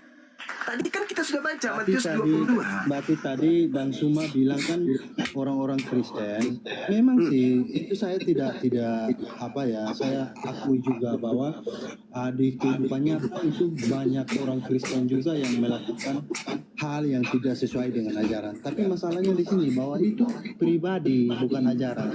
Itu letak permasalahannya. Saudara, sekali lagi saya katakan, tentang kasih itu ajaran inti dari Taurat. Itu dulu. Sedangkan murid-murid Yesus itu adalah penganut Taurat. Ketika Anda membaca Lukas 6 nomor 27, kamu di situ adalah penganut Taurat, penganut kasih. Tetapi kepada kamu yang mendengarkan aku berkata, kasihilah musuhmu. Kamu di situ adalah Bani Israel, bukan Kristen. Kalau Kristen, jangankan musuh dikasihi, yang bukan musuh aja dibunuh. Begini Bang Suma. Apalagi musuh. Di sini kan tidak. Di sini kan Bang Suma bisa baca, tidak dikatakan bahwa hanya kepada Bani Israel. Tapi bacakan itu kan mulai dari ayat 27-nya itu satu perikop tuh saya baca Bang Suma. Tidak ada Bani Israel di sana. Saudaraku, yang membagi perikop ini siapa? Coba Anda baca nomor 20-nya. Lalu Yesus memandang murid-muridnya dan berkata, berbahagialah kamu hai yang miskin. Ini ucapan Yesus kepada muridnya. Coba baca nomor 26. Celakalah kamu jika semua orang memuji kamu, karena secara demikian juga nenek moyang mereka telah memperlakukan nabi-nabi palsu. Nah, sekarang nomor 27-nya sebagai sambungan. Tetapi kepada kamu yang mendengarkan aku berkata, kasihilah musuhmu. Ini adalah satu rangkaian perkataan Yesus yang terucap untuk murid-muridnya Bani Israel. Sekali lagi bukan untuk Kristen. Jangan paksakan diri, Bung. Ya, jangan paksakan diri. Anda terlanjur Kristen sehingga Anda menemukan diri Anda berdiri pada koridor yang tidak benar. Sehingga Anda memaksakan semua data, dalil di dalam Bible Anda seakan-akan berpihak kepada saudara. Padahal Bible yang diceritakan dalam hal ini, Lukas 6, itu Yesus sedang bercakap-cakap dengan Bani Israel. Saya kasih lagi Bang Suma, saya kasih Silakan. lagi ya. Di mana lagi? Saya kasih lagi di Matius 5 ayat 42. Perikopnya tentang, ntar ya, Silakan. saya lihat perikopnya dulu. Yesus dan hukum Taurat ya. Itu di ayat 4. Entar. 42 ya.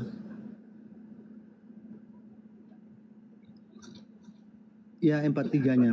Kamu telah mendengar firman, kasihilah sesamamu manusia dan bencilah musuhmu. Ayat 44, tetapi aku berkata kepadamu, kasihilah musuhmu dan berdoalah bagi mereka yang menganiaya kamu. Nah, jadi orang sebelum Yesus ada, orang sudah mengajarkan bahwa kasihilah sesamamu manusia dan bencilah musuhmu. Tapi Yesus mengajarkan kami umat Kristiani untuk mengasihi musuh. Loh. Saudara, tadi Anda membaca perikop itu tentang apa? Perjanjian Lama atau hukum Taurat? Itu maksudnya di hukum Taurat itu sudah mengajarkan bahwa gigi ganti gigi. Di ayat Itu Anda sudah menjawab. Itu Mata ganti adalah mata. implementasi hukum Taurat. Lagi-lagi Matius 5, Yesus berbicara kepada murid-muridnya Bani Israel. Bukan kepada Kristen. Lagi-lagi kan Yesus mengatakan, ada tertulis dan kamu mendengarkan firman, kasihilah sesamamu manusia. Dan bencilah musuhmu. Tetapi aku berkata kepadamu, kepada kamu, kepada muridku, Bani Israel, orang bersunat, ibadah Sabat, tidak makan babi, tidak nyembah Yesus, mengkitabkan perjanjian lama. Bukan berbicara kepada Kristen, jemaat gereja, bukan. Sedangkan Kristen itu adalah komunitas yang berbeda dari murid Yesus. Kristen itu adalah pelanjut, pengikut agama warisan yang diwariskan penjajah di Nusantara ini. Jangan Anda balut diri Anda, jangan Anda menggunakan pakaian murid Yesus dengan tubuh Anda kepada tubuh Anda. Murid Yesus dan Anda itu berbeda. Pakaian murid Yesus adalah Taurat. Sementara Anda, pakaian Anda adalah perjanjian baru. Sedangkan perjanjian baru itu bercerita tentang Yesus, hubungan Yesus dengan muridnya. Yesus tidak mengajarkan tentang ajaran global. Semua inti dari ajaran Yesus itu semuanya tertumpu hanya kepada Bani Israel saja. Yesus tidak pernah mengajarkan dan menyampaikan kemudian ajarannya untuk di luar Yahudi, enggak. Makanya Yesus berkata kepada kamu. Kamu siapa? Kristen atau Yudaism? Yudaism, muridnya, pengikutnya. Sedangkan Kristen ini adalah pewaris dari ajaran yang dibawa oleh penjajah. Beda. Jangan disama-samakan tuh. Jadi jangan Anda mencampur adukan antara ajaran Yesus, lalu Anda gunakan ajaran Yesus itu seakan-akan itu ajarannya Kristen. Bukan. Kristen itu satu aliran kepercayaan yang melantik Yesus menjadi Tuhan.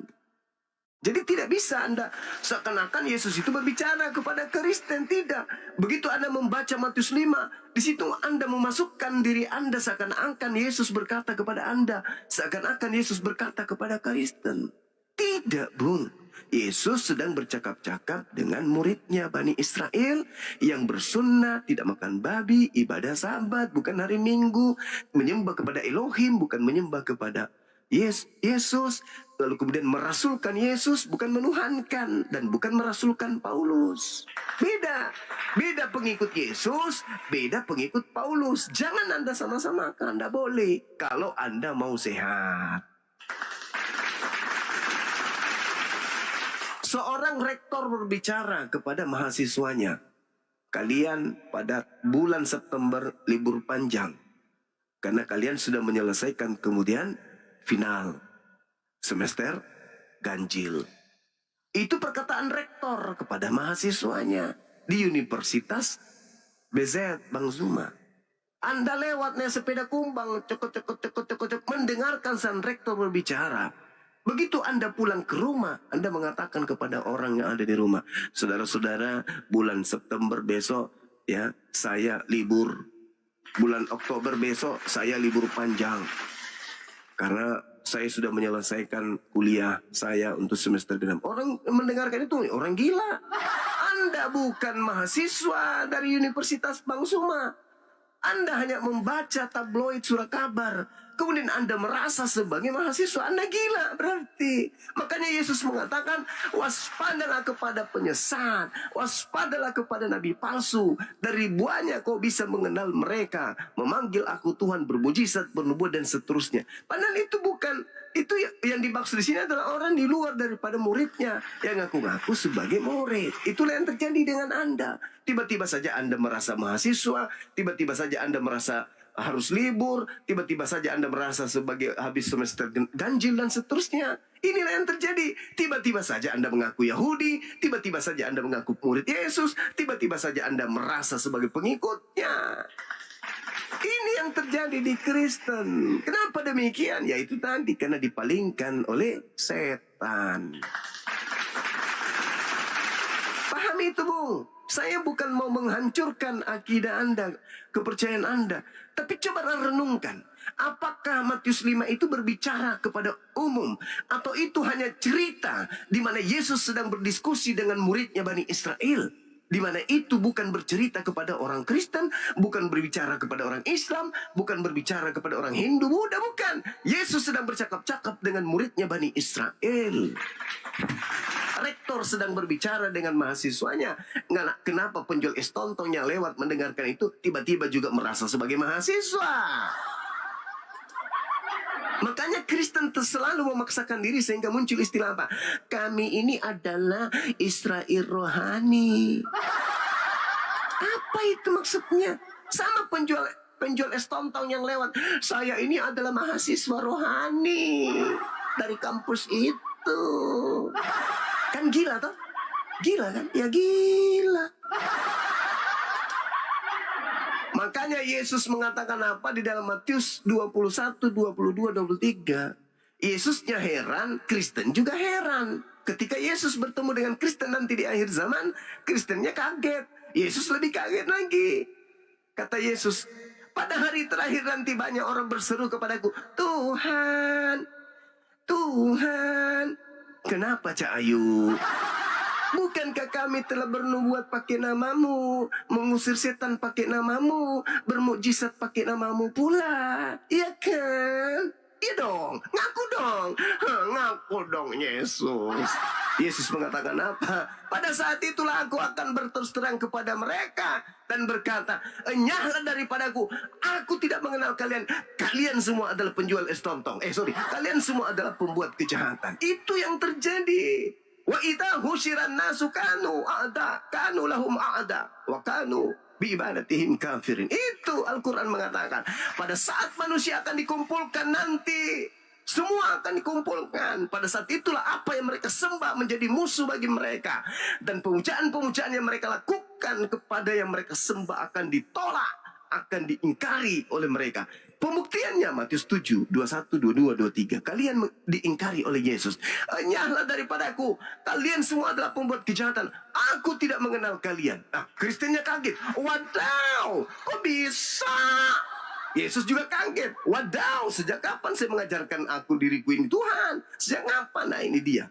Anda kaget, Yesus pun kaget.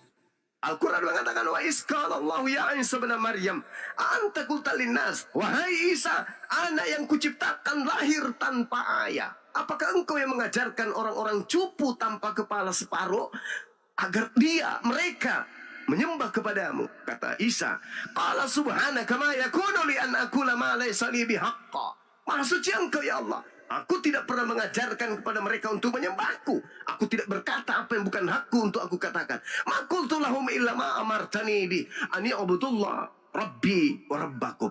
Aku hanya mengajarkan dan mengatakan kepada mereka, sembahlah Allah Tuhanku dan Tuhanmu. Yohanes 4 nomor 22. Jadi jangan merasa ente, saudara. Ya silakan. Iya. Bang Suma. Iya, jadi tadi Bang Suma itu kutip di Matius 7 ayat 22 sampai 23 ya. Ya. Soal dia. Ya.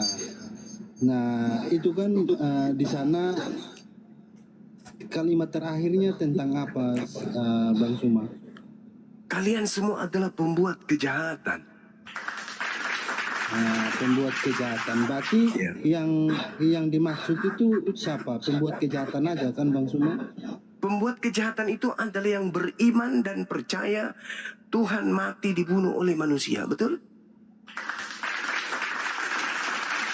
Pembuat kejahatan. Jadi maksud di sana pembuat kejahatan di situ artinya orang-orang yang Kristen tapi mereka berbuat jahat ya pasti tidak dikenal sama Yesus, begitu maksudnya, Bang. Sekarang begini, menurut orang yang dimusuhi Tuhan, salah satu orang yang dimusuhi Tuhan di dalam Bible Perjanjian Lama itu adalah pemakan babi, betul? Bang Suma, iya, itu di Imamat, di Imamat 11 ayat 6 itu kelinci haram. Jadi bukan cuma babi, kelinci, unta, pokoknya binatang-binatang yang berkuku belah ya. Iya, berkuku belah dan pakai sepatu pentapel itu semua. Oke. Dan tidak memang biak. Nah, pertanyaan saya, apakah di Bang Suma itu kelinci sama unta haram juga sama babi atau bagaimana? Sekarang pertanyaannya sebelum saya jawab, perintah larangan karena di Matius 15 ayat 11 itu dikatakan bahwa dengarkanlah bukan apa yang masuk ke dalam mulutmu yang menajiskan, tapi apa yang keluar dari mulutmu, begitu loh, Bang Suma. Ya, itu bukan yang masuk ke dalam mulut itu apa? Itu yang masuk ke dalam mulut itu yang dimaksud makanan atau apa, Bang Suma? Kalau itu pandangan Anda jawab ya. Ya. Narkoba kalau masuk dalam perut itu haram atau tidak menurut saudara?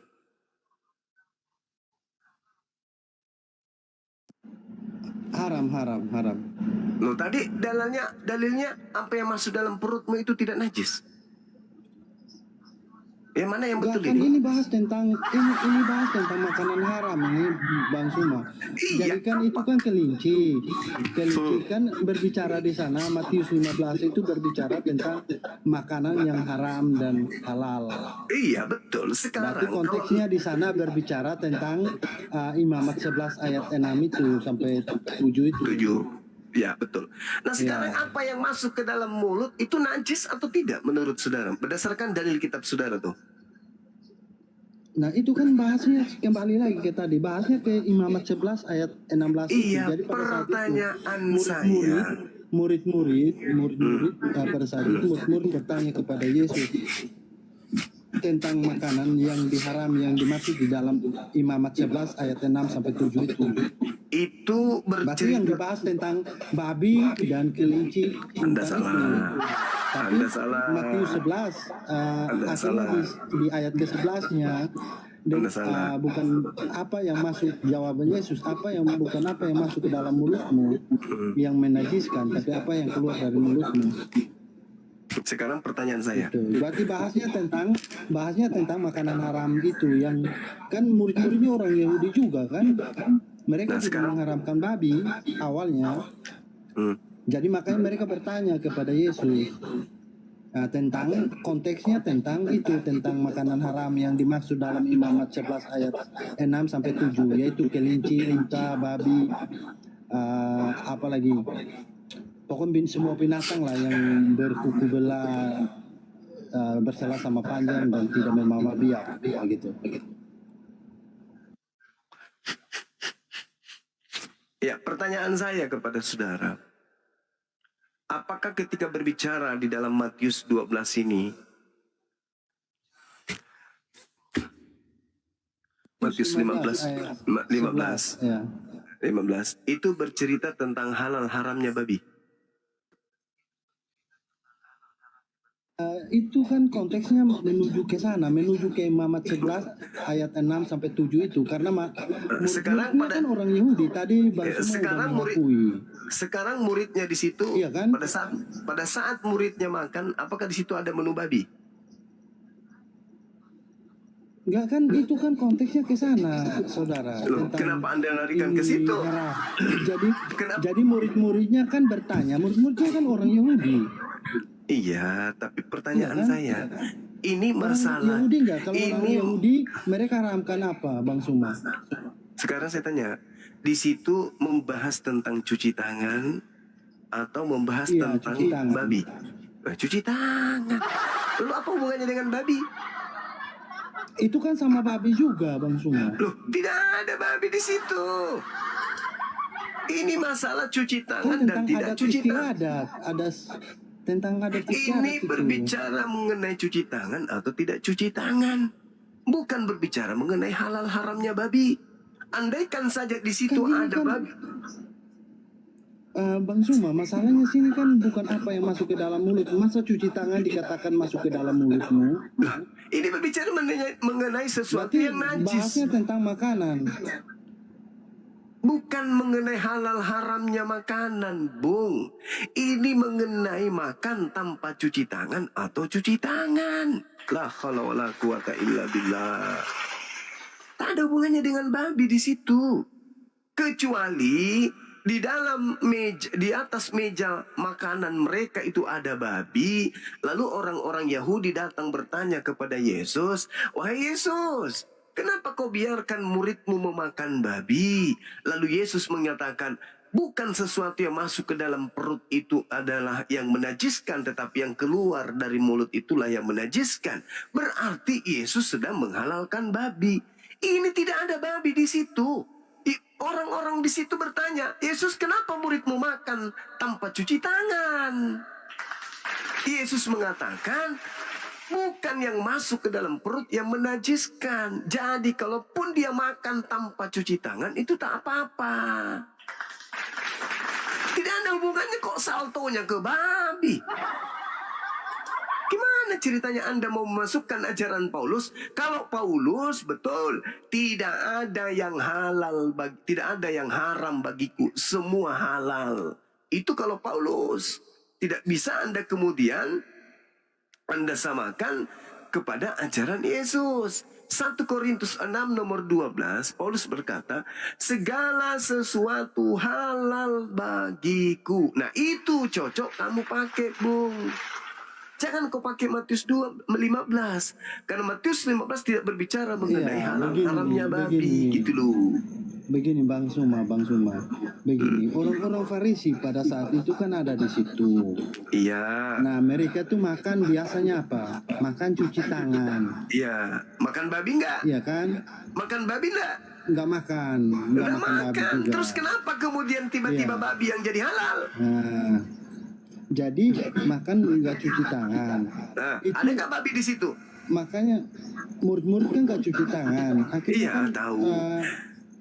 Tidak cuci tangan, Yesus kan bilang mereka ke memasukkan ke mulut mereka itu babi atau bukan? Bukan.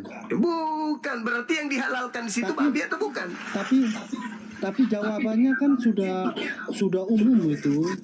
Iya. Sekarang jawabannya kan umum. Sekarang pertanyaannya Jadi yang sekali menjawab sudah menyangkut banyak hal itu, Bang Suma. Maksudnya? Jadi itu jawabannya kan bisa dilihat tuh. Bukan apa yang masuk ke dalam mulut tuh. Saya baca langsung ya. Iya, silakan. Baca. Satu perikop Anda baca, silakan. 14 ayat 11-nya ya. Dengar dan camkanlah. Bukan yang masuk ke dalam mulut yang menajiskan orang, melainkan yang keluar dari mulut. Itu yang menajiskan orang. Nah, ini ada hubungannya dengan babi enggak? Nah, yang masuk udah umum menyangkut semua tuh begitu Bang Suma. Ini bukan, jangan Anda larikan karena Anda makan babi, jangan Anda mentafsirkan seperti itu. Ini berbicara mengenai konteksnya di sana begini Bang Suma. Jadi konteksnya di sana bukan cuma makan babi, tapi makan tuh harus cuci tangan Bang Suma. Iya. Iya kan? Sekarang Iya begini, kan? Pak. Berarti makan harus cuci tangan, nggak boleh makan babi, iya kan? Kelinci, unta juga nggak boleh. Pokoknya semua binatang yang berkuku belah itu, yang bersalah sama anyam nggak boleh dimakan, Bang Suma. Berarti pasti nggak ada makanan itu di sana kan? Iya, nggak ada, betul. Terus Iya. kenapa Berarti tiba-tiba babi yang cuci halal? tangan itu, kenapa murid-murid nggak cuci tangan? Kalau memang harus makan babi kan, mereka Cuci tangan. mengikuti adat istiadat Yahudi kan harus cuci tangan juga murid-murid itu. Harus kan? Meskipun makan babi. Walaupun nggak makan babi kan mereka harus cuci tangan kan? Iya. Nah sekarang kalau makan babi jadi halal, yang penting cuci tangan gitu.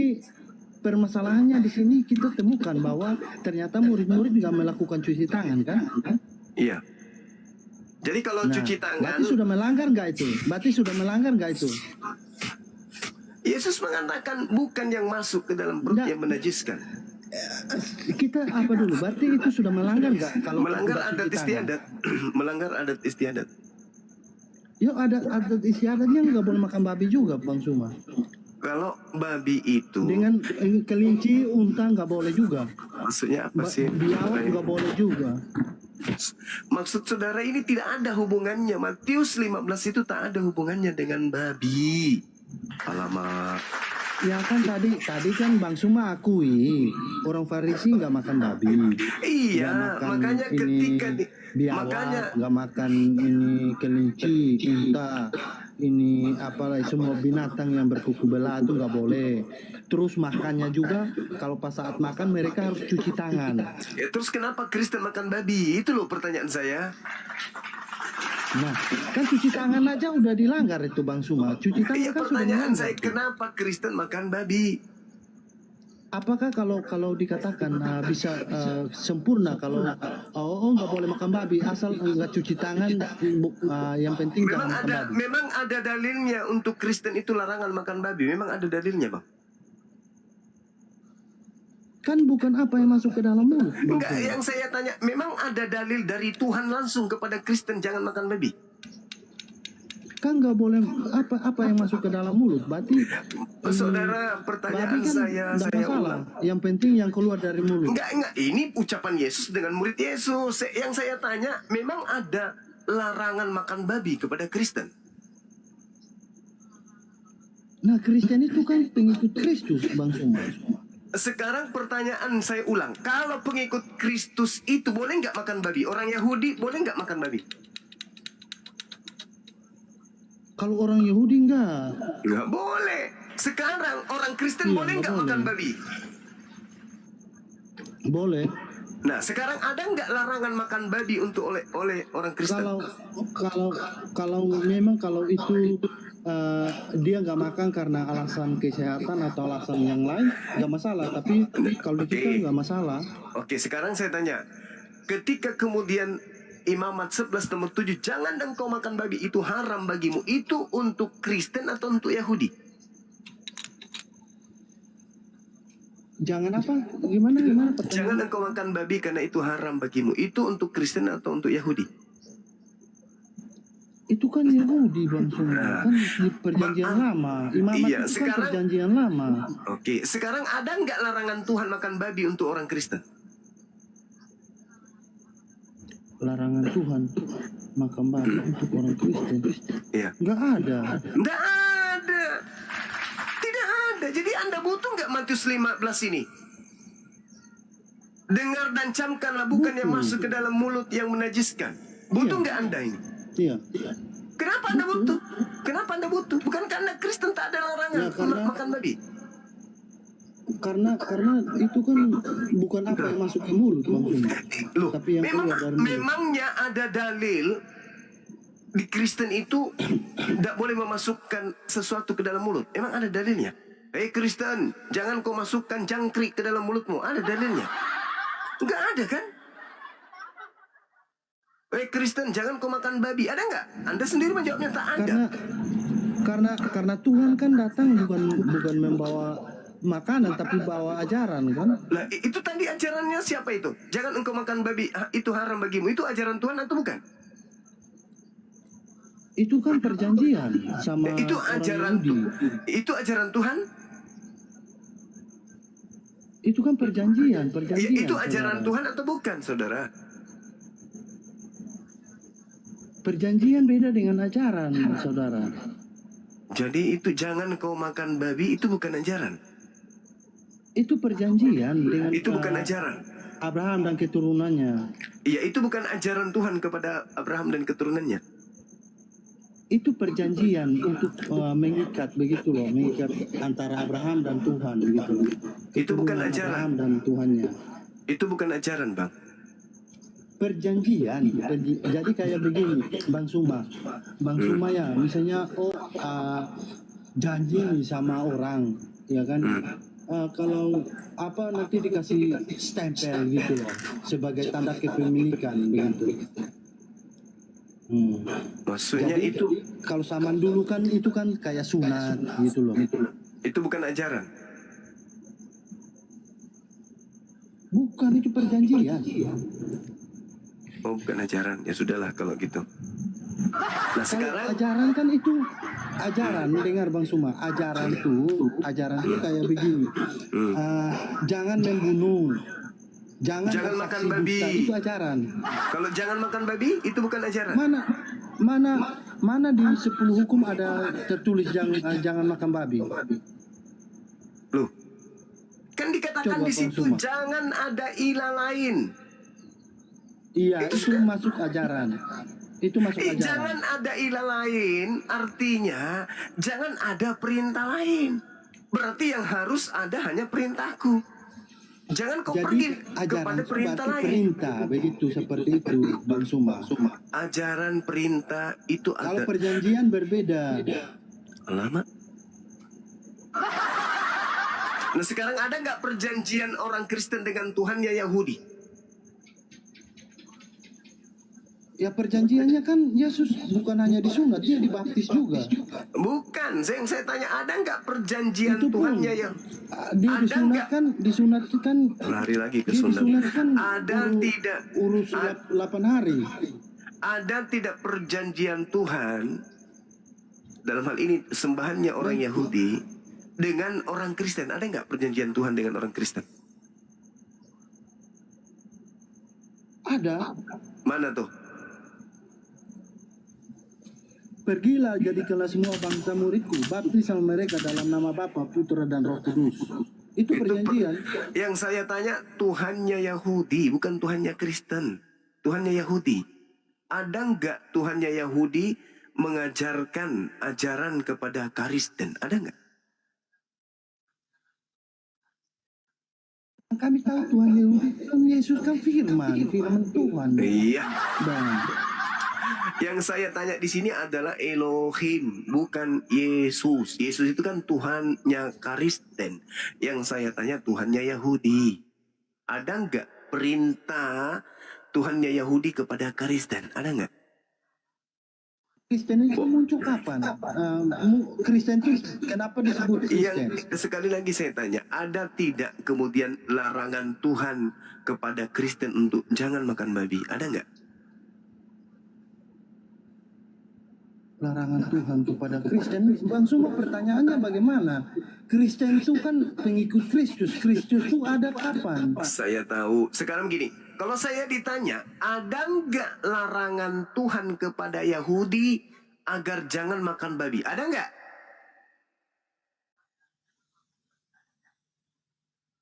Ada toh? Pada Yahudi. Ada kan? Bukan larangan, perjanjian Bang Suma. Ada nggak larangan Bukan larangan. kepada? Ada nggak? Jangan engkau makan babi, itu larangan, Bung. Jangan engkau makan babi, itu haram bagimu. Itu larangan Tuhan kepada Bani Israel. Ada toh? Ada kan? Kalau larangan itu 10 perintah Tuhan, itu larangan. Alamak. Coba Anda baca Ibamat 11 nomor 7 dong, baca dong. Iya, itu perjanjian Abraham dengan Tuhan. Iya, itu Tuhan dilarang dengan nggak? Abraham, Di, itu Tuhan perjanjian. Tuhan melarang tidak orang Yahudi makan babi? Iya, tapi bukan hanya untuk orang Yahudi juga. Iya, Ya iya, ini kan yang kutanya Yahudi. Ada nggak Tuhan melarang orang Yahudi makan babi? Ada nggak? Bang Suma makan babi nggak? Loh,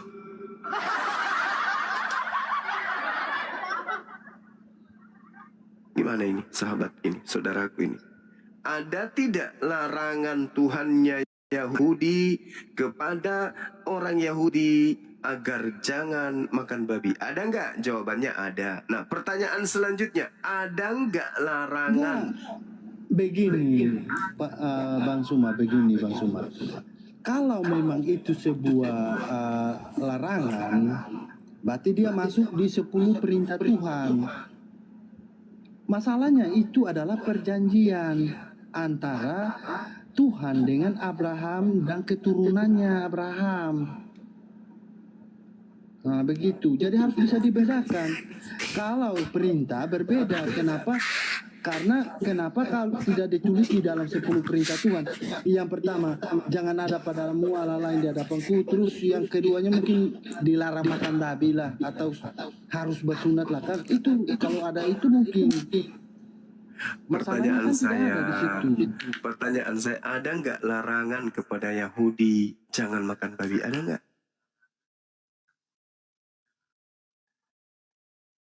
Jawab bang, ada gitu loh.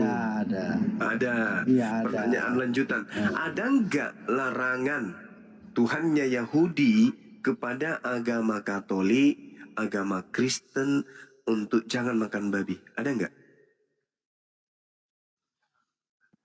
Gak kan sudah ada perjanjian baru ya Bang Suma. Ya, ada nggak larangannya makan babi kepada Katolik, Protestan, dan seterusnya? Ada nggak? Itu kan tadi saya sudah kutip tuh. Bukan apa yang masuk ke dalam mulut tuh. Ya itu Yesus sedang berbicara kepada orang Farisi, Cahayu.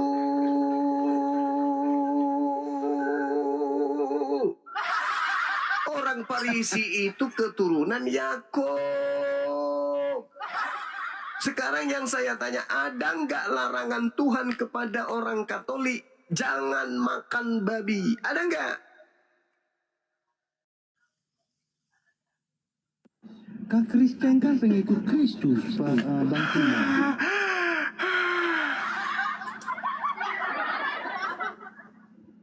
Pengikut Yesus itu bersunnah. Iya. Pengikut Yesus itu Pengikut tidak Yesus makan bersunnah. babi. Pengikut Yesus itu nyembah Elohim.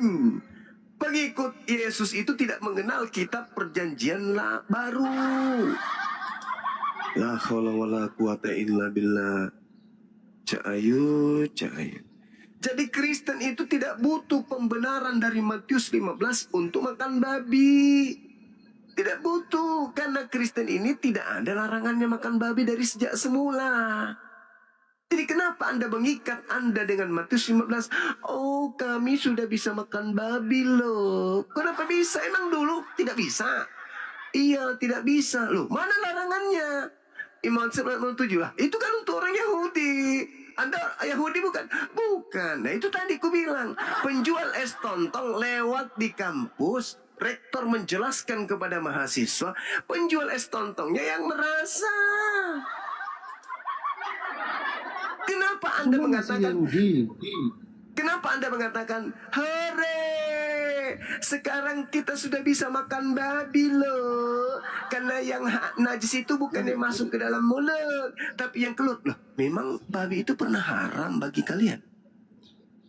Bang Suma Yahudi emangnya jadi nggak makan babi. Sekarang saya tanya, memang kalian itu pernah dilarang makan babi? Pernah? Kan perjanjian lamanya iya dilarang. Enggak, sekarang itu perjanjian lama untuk Yahudi atau untuk Kristen? Itu untuk Yahudi. Nah, sekarang pertanyaannya, emang pernah kalian orang Kristen dilarang makan babi? Kan di Matius 15 ayat 11 itu kan sudah jelas Bang Suma. Memang pernah orang Katolik itu dilarang makan babi? Pernah? Iya, karena berpegang pada itu ayat firman Tuhan itu. Salah satunya Matius 15 ayat 11. Alamak. Pernah orang orang Katolik ini, orang Roma dilarang oleh Tuhannya Yahudi makan babi? Pernah?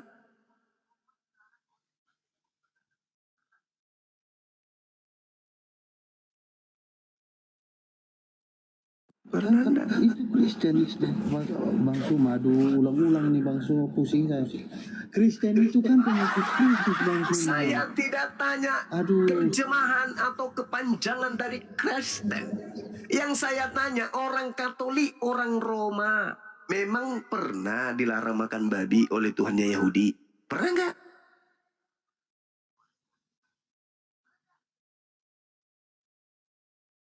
Sampai-sampai mengatakan, "Hore! Sekarang kita orang-orang Roma, orang Katolik, sudah bisa makan babi loh." Kenapa bisa? Baca di Matius 15. Di situ kita sudah bisa makan babi. Emang pernah kalian dilarang? Hah? Pernah? Iya kan di perjanjian lamanya memang dilarang, tapi untuk keturunan Yang Yahudi dilarang saja. itu cuman Bani Israel. Iya. Kucluk. Jadi kalau kita sekarang itu nggak boleh bilang babi sama orang. Iya. Semua binatang tuh kita nggak boleh keluar dari mulut tuh untuk orang tuh nggak boleh, itu haram. Memangnya Tuhannya Yahudi pernah melarang orang Roma makan babi?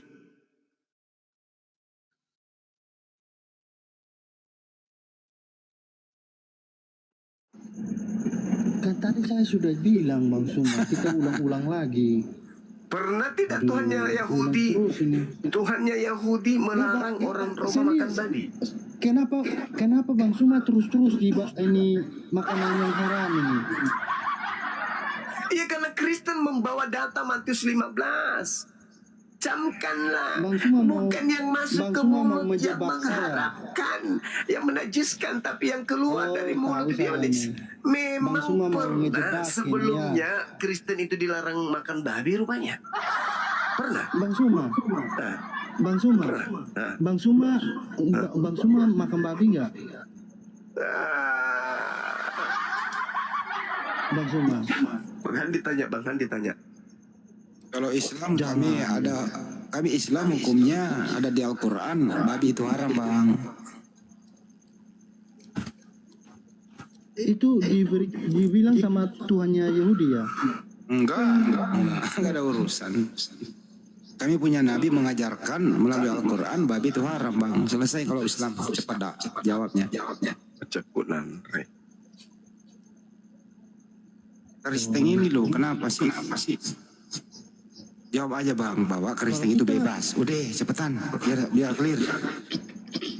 Kita tuh masalahnya bukan apa yang masuk ke dalam mulut, tapi apa yang keluar begitu, Bang Handi.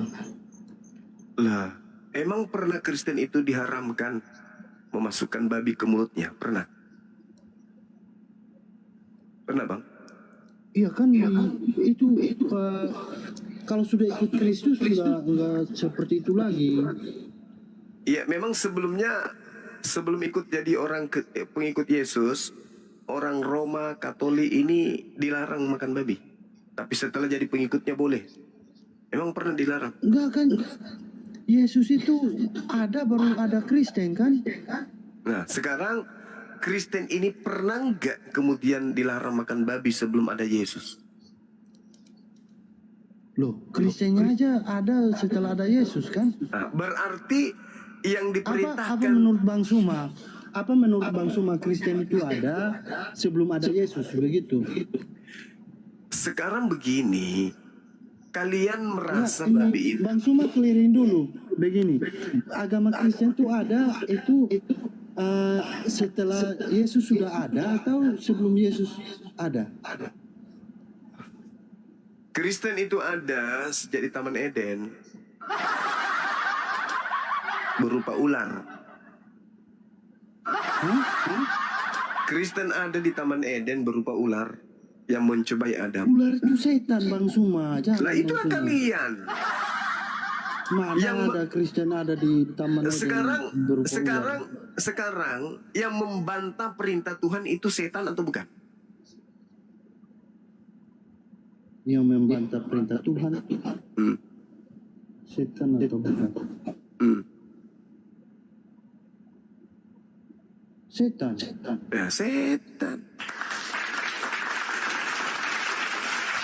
Nah, menurut terus menurut kalau Tuhan, menurut dengar Bang Suma, dengar saya. Dengar saya. Menurut Tuhan, boleh tidak membunuh manusia yang tidak bersalah? Tidak boleh. Tidak Tapi boleh. entar Bang Suma, entar dulu, sebentar dulu. Tidak boleh kan? Menurut Bang Suma ini apakah mengharamkan itu misalnya kelinci unta itu boleh dilanggar nggak? Kalau orang Yahudi nggak boleh, karena itu perintah untuk mereka. Enggak, maksudnya di Bang Suma, menurut Bang Suma. Loh, tidak ada perintah kepada kami umat Islam untuk jangan makan kelinci. Sejak kapan perintah itu berubah? Tidak pernah berubah perintah itu. Perintah yang datang kepada Bani Israel khusus untuk Bani Israel toh. Bukan untuk seluruh umat manusia. Sedangkan perintah untuk seluruh manusia juga sama. Yang dari tadi loh saya bertanya. Dari tadi loh saya bertanya. Emang ada perintahnya Tuhannya Yahudi kepada Roma Yunani untuk jangan makan babi. Dari tadi loh saya bertanya. Tapi Anda tidak pernah mau menjawab. Ya kan itu kan Yesus Kristen itu kan Kristen itu Yesus sudah ada Bang Suma. Bang Suma bilang Kristen di mana ini Allahnya orang Yahudi ini apa melarang makan bagi Kristen. Itu kan pertanyaan sudah salah. Iya. Kenapa salah? Bukankah Anda menjadikan Matius? Enggak, Anda menghalalkan babi dengan membawa Matius 15. Seakan-akan tadinya bagi Anda itu haram. Tiba-tiba halal. Emang pernah haram babi untuk Kristen? Kristen tidak butuh Matius 15. Kristen tidak butuh Yesus menghalalkan babi. Kenapa? Karena Kristen itu tidak ada larangan Tuhan kepada Kristen. Tidak ada. Karena Kristen itu bukan umat yang diceritakan sebagai pengikut Nabi. Ketika Anda bertanya, sejak kapan Kristen itu ada? Jawaban saya simpel. Sejak di Gan Eden. Ketika iblis mencobai Adam, disitulah Kristen mulai muncul. Tanya saya kenapa? Karena Kristen itu adalah ajaran yang selalu bertentangan dengan perintah Tuhan. Sejak itu. Sejak kapan Kristen itu ada? Sejak iblis menghasut Adam dan Hawa untuk melanggar perintah Tuhan. Sejak itulah Kristen itu ada. Simpel kan?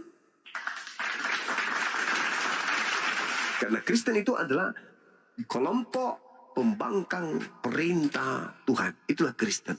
Alias ular. Kan tadi Bang Suma pakai dasar bahwa ini membunuh. Sedangkan kita juga dilarang membunuh, Bang Suma. Nah, barang siapa yang membunuh dengan kasih, dengan membunuh ayat Yesus kasih tadi yang saya kasih. Okay. Membunuh Yesus itu dosa atau penebus dosa? Membunuh Yesus itu dosa atau penebus dosa. Entar. Saya cerna kalimatnya. Oke. Jadi begini, Bang Suma, ini jebakan ini. Bang Suma buat jebakan untuk saya nih. Entar dulu. Membunuh itu dosa atau menembus dosa. Membunuh itu dosa, Bang Suma. Nah, berarti kematian Yesus melahirkan dosa, bukan menebus dosa, betul? Tidak seperti itu, begini Bang Suma. Tidak seperti itu. Makanya aku bilang ketika Anda bertanya, sejak kapan iblis Kristen itu ada? Sejak di Gan Eden. Iblis yang suka menentang perintah Tuhan. Iblis yang suka menyesatkan manusia. Begini Bang Suma, jadi Yesus turun ke dunia itu kan firman Allah. Mulai ngarang bebas. Dengar dulu Bang Suma. Mulai ini ngarang sesuai bebas. dalil. Aksi iblis mulai Silakan. Enggak seperti Nah, sekarang membunuh Yesus itu dosa atau bukan dosa? Itu dulu. Begini, makanya saya jelaskan dulu biar Bang Suma paham. Iya, membunuh Yesus itu dosa atau bukan? Awal mulanya Yesus datang ke dunia itu Allah ingin supaya firman-Nya ini Dibunuh. menjadi manusia untuk mengajarnya bahwa ajaran Ya, agar dibunuh. ajaran kepada manusia tentang kasih yang Dengan cara membunuhnya. sebenar-benarnya itu, Dengan kasih cara agape itu. Ya, agape, Dengar dulu, EGP. kasih agape. Dengan cara membunuhnya gitu. Apabila manusia menuruti kasih agape itu, maka dunia akan damai. Oh, damai. Pantasan setelah Yesus dibunuh dunia damai, nggak ada lagi perang gitu ya? Akan tetapi dengar dulu Bang Suma.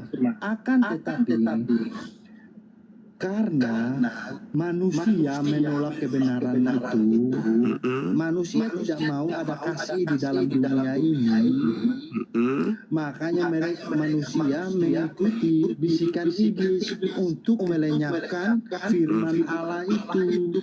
Berarti membunuh Yesus itu adalah kasih atau ajaran iblis. Betul? Iblis yang merencanakan pembunuhan itu. Nah, berarti kematian Yesus adalah rekayasa iblis. Betul? Pembunuhan, saya berbicara dulu. Ya, dari tadi belum ada berbicara. Itu adalah rancangan dari iblis. Jadi yang menuruti itu untuk melakukan pembunuhan itu karena mengikuti bisikan iblis dan menolak kebenaran itu ada. Berarti akan tetapi dengar dulu. Akan tetapi Allah punya rencana yang lebih dahsyat lagi. Apa itu? Apakah Allah tidak tahu bahwa firman-Nya akan dibunuh? Allah tahu. Terus? Akan tetapi Allah punya rancangan bahwa pada hari yang ketiga firman itu akan bangkit mengalahkan maut. Gitu. Di sanalah iblis kalah karena iblis tidak pernah nyangka. Iblis mengira bahwa firman itu sudah selesai. Iya. Di salib itu sudah berakhir. Nah, taunya belum. Aduh. Jadi pembunuhan Yesus ini mendatangkan dosa atau menghapuskan dosa? Jadi iblis ingin membuat satu rancangan dengan membinasakan kebenaran. Tujuannya apa? Supaya manusia tidak mengikuti kebenaran. Jadi manusia kebenaran itu. Pertanyaan saya, penyaliban itu menghapus Tuhan dosa kan punya atau rancangan. Tuhan punya perancangan lain begitu. Yaitu kebenaran itu kan bangkit. Waduh, pembunuhan itu menghasilkan dosa atau Kenapa Bang Suma lihat matinya toh? Kenapa nggak lihat bangkitnya? yang bangkit itu Bahkan Bang Suma, bahkan itu kalau kata mati itu nggak tepat. Udahlah nih, kita berdiskusi dengan beroncong yang dikasih roh ya kayak gini. Jadi kata mati itu nggak tepat ya. Lebih tepatnya turun ke dalam kerajaan maut. Karena kalau mati, kita semua manusia mati pasti jasadnya masih ada. Nah, kalau saya pun minta kepada Bang Suma, tolong tunjukkan kepada saya di mana firman Allah yang telah menjadi manusia itu, di mana jasadnya, Bang Suma tidak akan pernah bisa tunjukkan.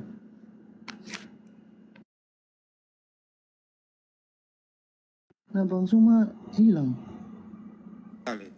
Bro, Anda ditanya itu James. Pembunuhan Yesus itu yang menghasilkan dosa atau menebus dosa? Bang Sumanya kemana? Terpental signal. Waduh. Bro, gue dari tadi mau nunggu jawaban. Yesus itu dibunuh menghasilkan dosa atau menebus dosa? Yesus kan dibunuh itu atas rancangan iblis. Ya Pembunuhan itu iblis. iya, Jadi itu tidak menghasilkan dibenarkan. dosa. Itu menghasilkan dosa atau menebus dosa? Yang melakukan pembunuhan kan pasti tidak benar, Bang Suma. Ini Bang Andi. Atau gini deh, Tidak dibenarkan membunuh itu. apa fungsi? Kan sudah jelas firman Ya gini Tuhan. aja bang, ini sederhana nih, Pak James. Ya. Apa fungsi pembunuhan Yesus di tiang salib? Apa gunanya dan fungsinya untuk Kristen?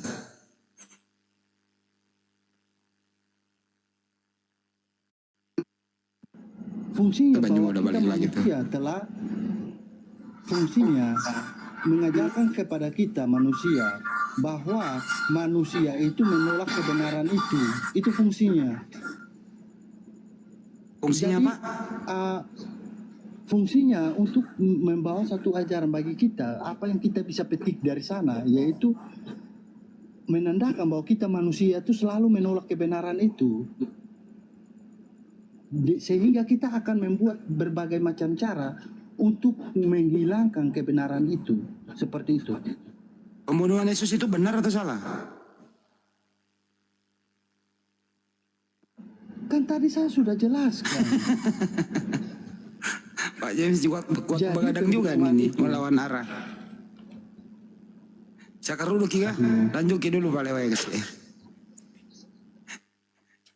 Merasa gak tuh cuma semetona kasih Sama. semetoni semet bolo. Isu lain ini silong diskusi. Untuk teman-teman jangan ngerepot ya, kita diskusi sehat. Jadi jangan ngerepot begitu ya untuk Iya, teman-teman saudara betul. saya Kristen ya. Akun saya baru bangkit, mati lagi. Waduh, turut berduka cita Bang Suma. Tapi Pak James ini orangnya sopan, bagus diskusinya, sopan dia, bagus.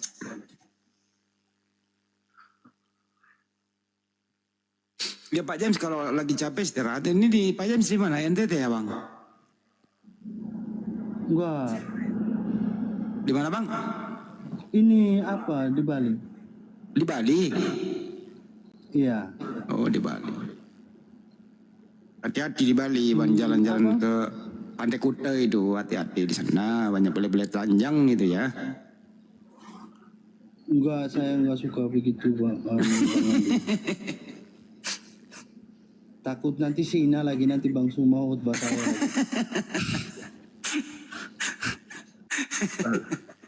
Takut dibahasin nanti.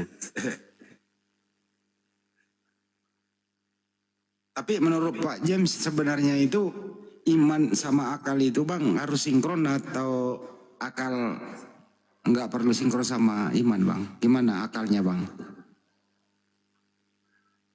Jadi kalau kita ajaran Kristen tuh akal itu memang utama. Tapi kalau di ajaran Kristen itu bahkan akal kita itu tidak bisa melampaui ajaran itu.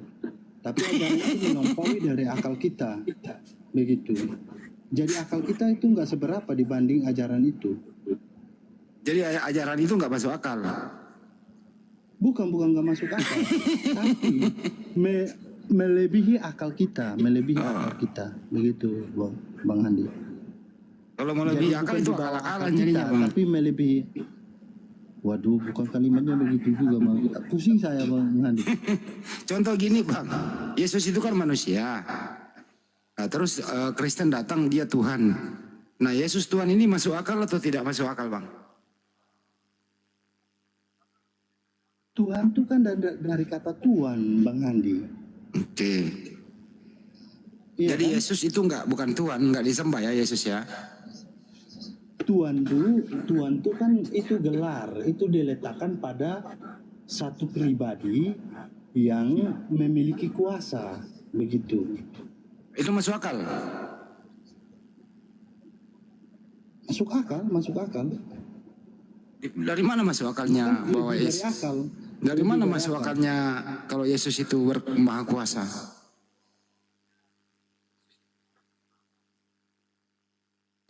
Iya, karena apa? Dia kan bisa melakukan segala sesuatu yang tidak bisa dilakukan oleh manusia. Itu poin pertamanya. Terus poin keduanya, dia sebagai manusia dia menjadi satu sosok yang paling beda dari manusia pada umumnya. Yaitu dalam perkataan-perkataannya dia mengucapkan satu perkataan-perkataan yang besar. Begitu, yaitu tentang Jadi kalau kasih ada kasih. manusia, Dia membahas jadi kalau ada pelajaran manusia, yang berbeda. Pak James, jadi kalau ada manusia berbeda manusia pada umumnya, terus bisa dikatakan dia Tuhan, gitu. Seperti itu juga kan ada ini apanya, kan dikatakan dia adalah firman Allah yang telah menjadi manusia. Jadi kalau sudah menjadi manusia berarti adalah ciptaan Tuhan gitu ya. Yesus itu bisa dikatakan manusia, utusan, guru, raja di atas segala raja, Tuhan, ini raja damai. Pokoknya banyak gelar dia ada pada Yesus itu. Nggak bisa bang, dia nggak, jangankan Alfa dan Omega, jangankan raja damai bang, hakim yang adil. jangankan raja damai, hakim yang adil, penguasa apapun. Yesus waktu hidup jangankan itu bang, RT aja nggak pernah jadi RT dia bang. Di zaman itu kan belum ada RT, Mas Andin, ada aja. Ya maksudnya apa yang dikuasai Di orang Indonesia. orang negaranya itu dijajah oleh Romawi waktu itu bang. Mana ada RT di Romawi sana? Tidak ada tuh. Iya maksudnya itu ada. jangankan jabatan penguasa itu loh ya. Dia itu dalam keadaan terdesak, nggak bisa melawan dia bang penjajah itu. Jadi yang berkuasa waktu itu bukan Yesus tapi tentara Romawi yang berkuasa bang. Iya, kalau dia melawan berarti Kristen sekarang apa kan melawan juga berarti dia nggak bawa ajaran. Satu contoh yang baik berarti. Kalau dia misalnya tentara Romawi pergi tangkap dia kan, terus dia suruh malaikat bunuh semua tentara di sana kan, nanti orang Kristen kan nggak dapat ajaran yang baik jatuhnya. Ajaran dari mana bang orang tentara Romawi yang bunuh dia kok? Iya kan, itu kan ini tentara Romawi bunuh kan, itu kan atas keinginan mereka karena takut kebenaran itu. Mereka menolak kebenaran. Bang saya mau mengolah akal sebelum kita tutup. Bang, ya kita to the point aja. Pakai akal. Abang masuk akal mana? Ya, Yesus ini tidak dibunuh atau dibunuh? Yang mana masuk akal bang?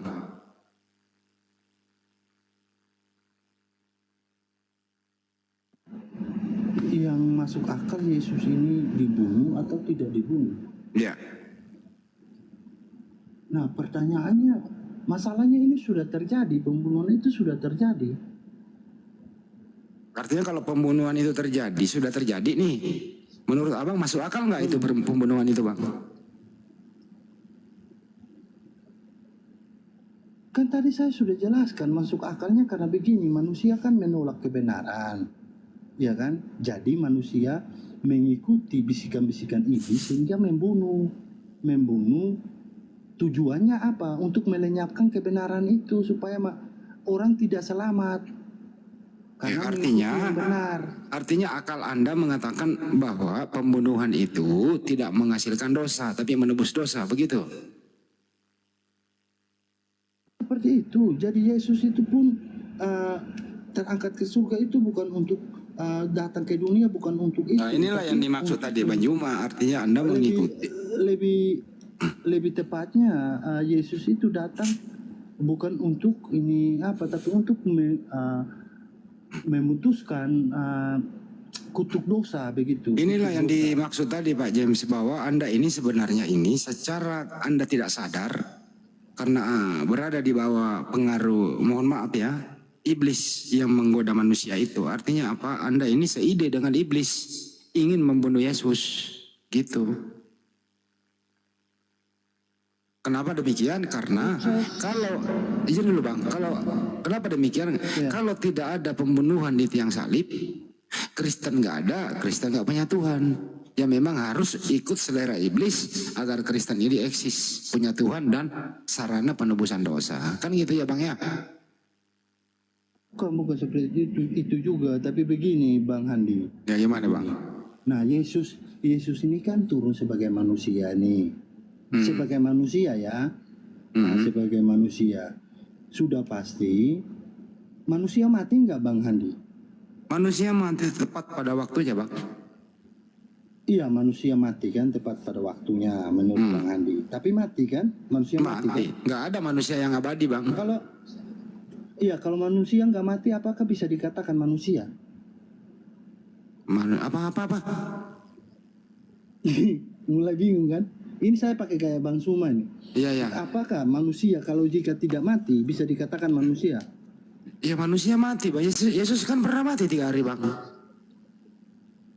Saya bertanya, kalau manusia tidak mati seperti manusia pada umumnya, apakah bisa dikatakan manusia? Tidak ada manusia yang tidak mati Bang, semua mati. Nah itu dia, lantas kenapa Bang Handi sudah mengakui ini Yesus itu turun sebagai manusia nih? Kok Bang Handi kalau tidak mau mati apakah bisa dikatakan manusia? Tapi pertanyaannya bukan di situ, pertanyaannya adalah ya membunuh orang tidak bersalah itu dosa atau tidak? Membunuh orang tidak bersalah dosa. Nah membunuh Yesus tidak bersalah itu dengerin, membunuh Yesus yang tidak bersalah berdosa atau menebus dosa? Dosa berarti tidak menebus dosa. Dosa membunuh itu dosa, membunuh. Iya, oke. Artinya Anda percaya nggak? Anda percaya nggak dosa itu dalam membunuh Yesus? Dosa. Iya, artinya ya udah, artinya kepercayaan Anda menjadi Kristen atas dasar dosa, betul? Begini. Begini lagi. Jadi arti penyaliban itu seperti ini. Jadi penyaliban itu bukan berakhir pada saat itu saja, tapi masih terjadi hingga saat ini. Yaitu begini Bang Handi. Memang ada orang Kristen mau disalib lagi kayak Yesus Pak? Dengar Bang Handi. Ya. Bang Handi tidak salah paham dengan narasi saya. Ya, silakan. Apabila pengikut Kristus melakukan dosa, jadi ini juga untuk saudara-saudara Kristen saya yang mungkin menontonnya. Dengar ini baik-baik. Apabila kita yang sudah tahu kebenaran, ya kan, kita masih melakukan dosa, secara tidak langsung kita sudah membunuh Kristus itu. Seperti itu. Jadi Kristen ini pembunuh. Jadi menurut Anda gantian Bang. Daripada orang tentara-tentara Romawi pada saat itu lebih kejam kita. Pada saat itu tentara-tentara Romawi belum mengenal kebenaran. Jadi jadi Kristen itu Bang, gantian Bang. Berarti kita gantian Bang. Jadi Kristen yang mengimani percaya Yesus itu mati di tiang salib adalah kepercayaan yang sangat kejam karena percaya Yesus mati atas Kristen itu, betul ya? Betul ya Pak? Yesus mati itu karena penolakan manusia. Jadi Allah merancangkan supaya manusia nih firman-Nya datang nih supaya membawa ajaran yang benar. Apabila manusia mengikuti itu tanpa harus mati, Bang Andi, kita sudah rasa seperti di surga. Coba Bang Andi bayangkan ya. Bayangkan. Kalau semua manusia mengikuti ajaran kasih itu, apakah masih ada peperangan? Apakah masih ada kebencian? Apakah masih ada pembunuhan? Pak James, tidak akan ada lagi. Pak James, pembunuhan Yesus itu rancangan siapa sih? Karena manusia menolak, makanya pembunuhan terjadi, peperangan terjadi. Pak James, pembunuhan Yesus itu rancangan Tuhan atau rancangan iblis?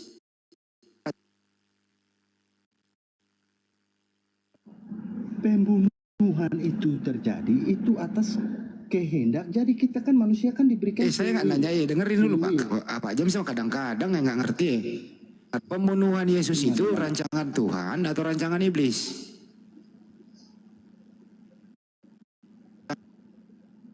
Pembunuhan kan itu kan pasti rancangan dari si jahat, kan ingin melenyapkan rancangan iblis. Anda percaya nggak? Anda percaya nggak rancangan iblis membunuh Yesus? Rancangan iblis, iya kan, rancangan iblis kan merancangkan segala sesuatu yang tidak baik. Ya, percaya nggak itu pembunuhan Yesus, rancangan iblis itu? Anda percaya nggak?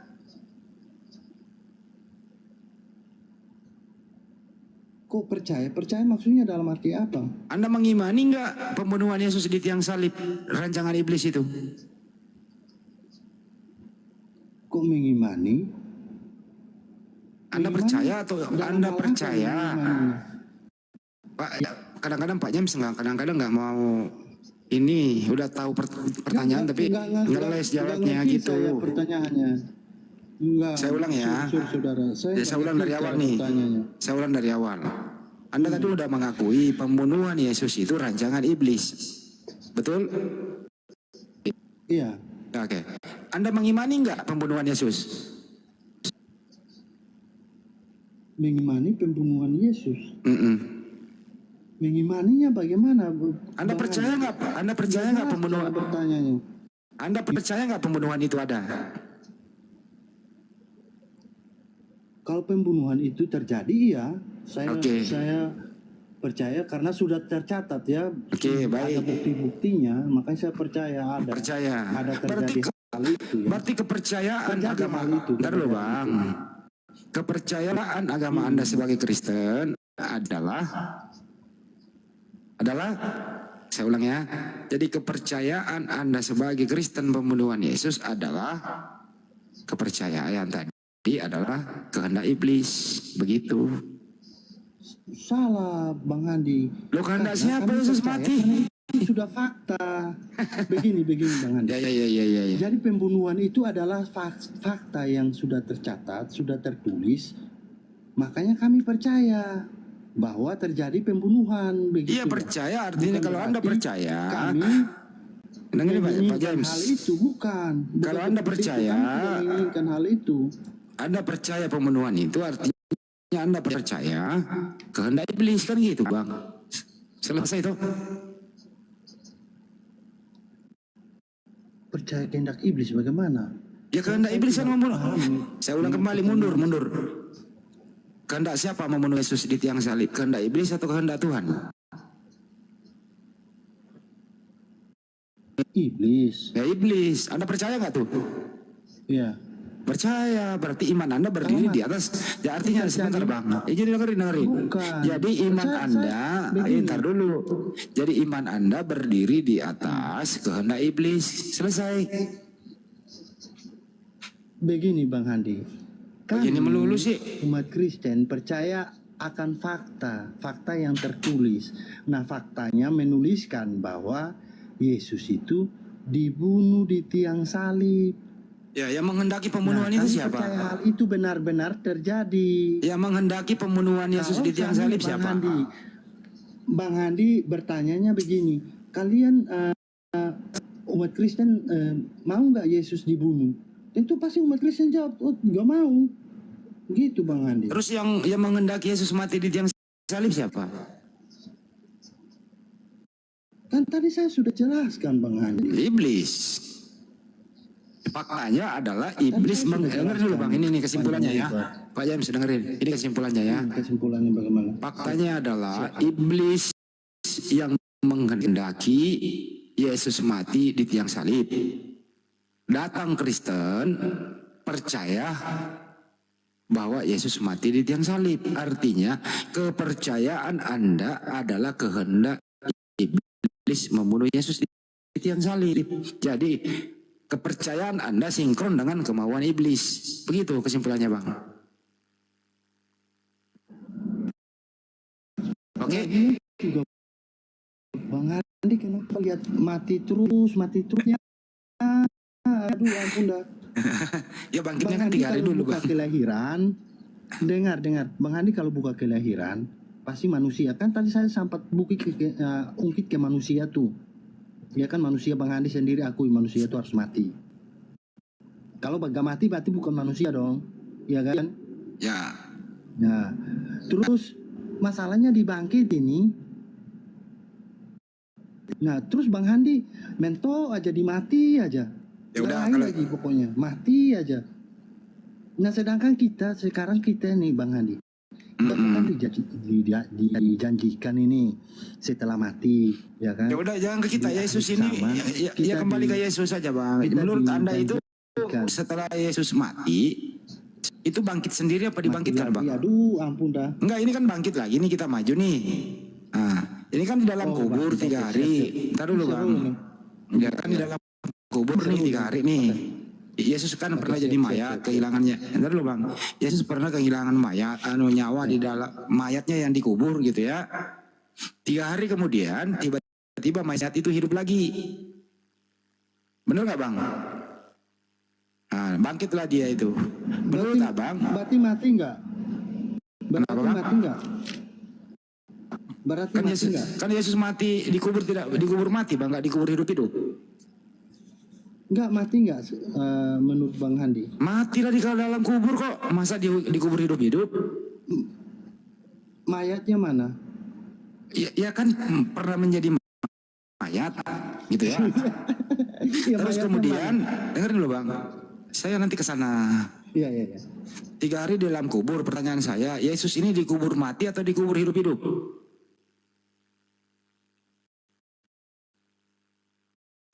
Turun ke dalam kerajaan maut, makanya kan saya bilang kata lebih tepatnya. Aduh, Bang Handi tadi nggak dengar sih. Pertanyaan sederhana, Bang. Yesus itu dikubur mati atau dikubur hidup-hidup?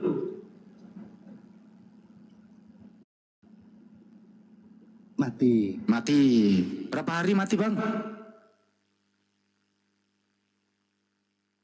3 hari. 3 hari. Jadi Yesus pernah menjadi mayat 3 hari. Kemudian 3 hari berikutnya, hari-hari terakhir, nyawanya masuk lagi ke mayat. Mayat itu hidup lagi. Betul? Sebenarnya lebih tepatnya bukan mati. Bagaimana? Gimana? Lebih tepatnya nggak mati. Ya mati kan Karena mayat kalau mati nih. Berarti sampai sekarang, dengar dulu.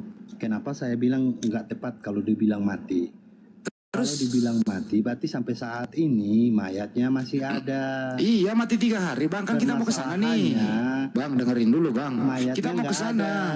Kita Ya. step by step. Jadi Yesus pernah jadi mayat Siap, 3 siap. hari.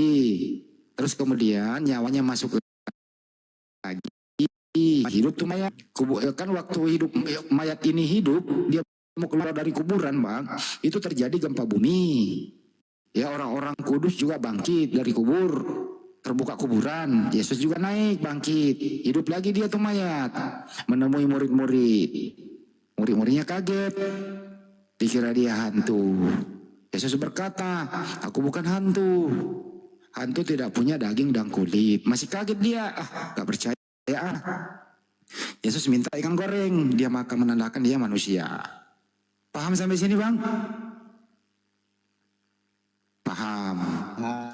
Paham. Artinya memang kuburannya kosong. Karena udah bangkit dia minta ikan goreng. Iya. Nah, di dalam Bible Anda itu terangkat dia ke Bukan surga ikan setelah goreng, Bang Handi. ikan bakar. Iya. Ikan bakar Pada lah, saat oke itu lah. belum ada minyak goreng. Ya udahlah, masalah berarti salah terjemahan tuh lah itu. Maksudnya ikan bakar di situ. Oke. Nah, masalah ikan aja diributin, Pak. Udahlah, Pak James. Ikan bakar, ikan goreng nggak masalah lah. Nah, terangkat dia ke surga. Menurut Abang terangkat sama fisiknya atau bukan, Bang? Pak James. Ya, fisiknya jasad. Oke. Kalau di kita Kristen, tubuh kemuliaan. Nggak usah ngomong Kristen, kita ngomongin Yesus aja yang terangkat ini. Nah, sampai di surga, Bang, itu Yesus itu duduk di sebelah kanan yang maha kuasa. Jelas datanya di Bible, anak mulai sekarang, anak manusia duduk di sebelah kanan yang maha kuasa. Betul, Bang? Lupa Bang Handi selama-lamanya. Oke, jadi Yesus di surga itu adalah anak Nanti jangan digoreng lagi kalau saya bilang selama-lamanya. Terus nanti Bang Handi bilang, oh berarti Yesus nggak turun-turun lagi dong. Jangan lagi ya. Lukas 22:69, mulai sekarang anak manusia duduk di sebelah kanan yang maha kuasa. Anak manusia. Yesus di surga ini tetap anaknya Maria, duduk di sebelah kanan yang maha kuasa. Setuju? Setuju Pak James? Setuju, tapi Setuju. kurang selama-lamanya. Berarti Yesus di surga itu anak Maria, anak manusia, betul? Pertanyaan harus pakai akal. Yang manakah Pak James sembah? A. Bapa yang maha kuasa. B. Anak manusia, anak Maria. Silakan, pakai akal. Kan sudah kembali kepada yang sang sumber. Kembali ke sang sumber bagaimana? Bapak kan sang sumber. Duduk di sebelah kanan yang maha kuasa. Pertanyaannya adalah yang manakah? Dengar dulu pertanyaannya. Bang Andi. Dengar dulu. Siap. Pertanyaannya adalah yang manakah Pak James sembah? A. Anak manusia yang duduk di sebelah kanan. B. Yang maha kuasa. Yang manakah yang Anda sembah? Di sana ada dua sosok.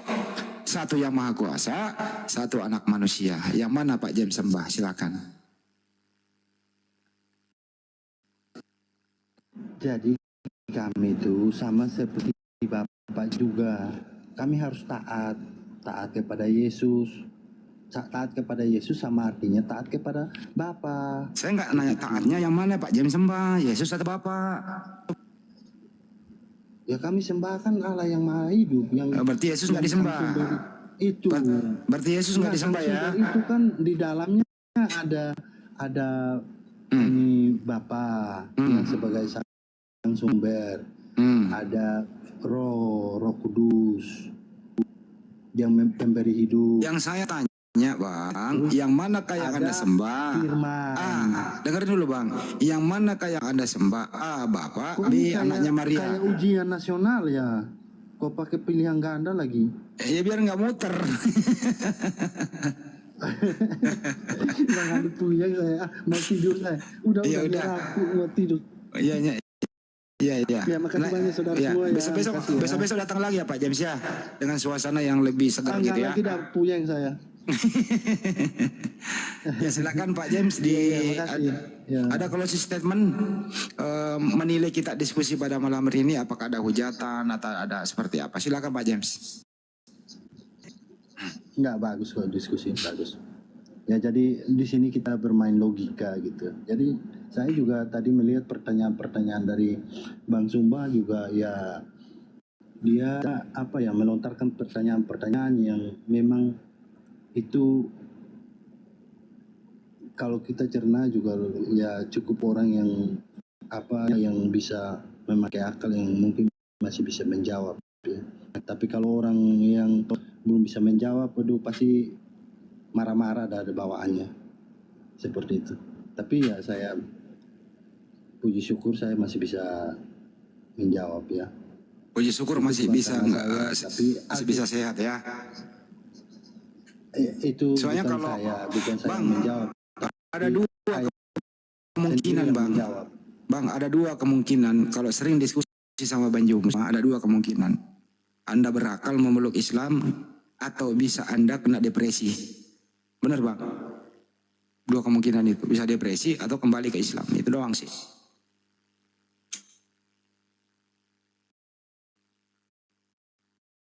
Makasih Pak James. Terima kasih dan saudara, saya pamit turun. Makasih. Oke, makasih Pak James. Terima kasih Anda datang baik-baik, kita sambut baik-baik. Inilah diskusi. Di room mualaf kita ini ada Ferry, semua kedepannya lebih baik. Mari kita diskusi persaudaraan. Tidak ada hujat menghujat di sana. Tidak ada tendensi untuk menjatuhkan satu sama lain. Ini hanya berbagi. Fungsikan akalmu sayangku semuanya ya. Akal itu faktor utama untuk orang beriman. Kalau tidak masuk akal, jangan diimani. Jangan sampai diakal-akalin. Karena iman itu tidak merusak akal. Justru iman itu memperlancar orang berakal. Terima kasih, sampai jumpa. Ciao. Gimana Pep? Tutup. Si Peri mah ada di sini. Tidur aja lu Per lu. Iya, iya. Coba lu kalau si statement Per lu bisa ngomong nggak? Lanjut, Bang Andi. Soalnya besok pagi nih Bang Juma mau ke Amsterdam. Aku besok pagi teman-teman mau jemput Bang Juma, nganterin ke airport, mau ke Amsterdam, mau ke Belanda dia. Gitu. Tapi cuman nggak nyampe 5 hari. Cuman datang doang tanda tangan kontrak di Amsterdam. Kemudian ke Turki 4 hari lah. Dari Turki ke Burundi. Karena di Burundi baru mampir kembali ke Turki lagi ke Antioquia. Nah, habis dari Antioquia kembali ke Indonesia. Insya Allah dalam waktu 5 hari lah bisa kembali lagi.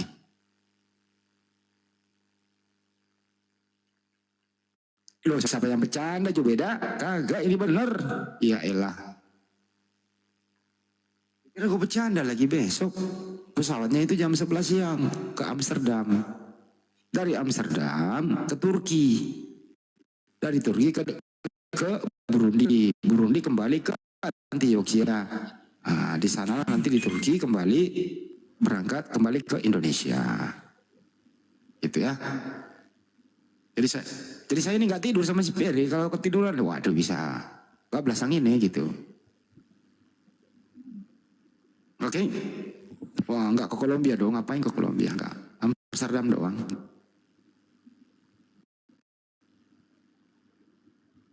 Ya kok lu bilang gue suka-suka? Ya bener. Astagfirullah nih orang. Kagak percaya kalau gue ngomong ya. Ini gue serius gitu. Ya udah kalau nggak percaya besok. Kalau nggak mau percaya nih teman-teman yang mau ketemu dengan Bang Juma ini di airport, lu ke terminal Bandara Halim Perdana Kusuma. Halim Perdana Kusuma begitu. Jangan ke Suta, Halim Perdana Kusuma. Benar ya Per? Halim ya besok ya? Iya. Nah itu.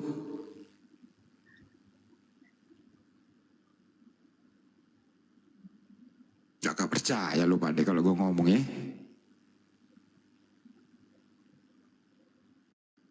Gak ngapain lagi ke Los Angeles teman-teman, nggak kejauhan di sana mah. Ini terjadwal ini. Saya nggak ikut karena saya harus stay terus. Saya stay di Indonesia, koordinasi terus pada orang-orang yang telah mengundang itu. Saya koordinasi terus sama pengurus-pengurus inti, kepada terutama orang-orang Burundi itu gitu ya. Pejabat Burundi ini baru aja telepon tadi. Bagaimana Bang Andi? Oke gitu loh. Oke, tenang aja gitu.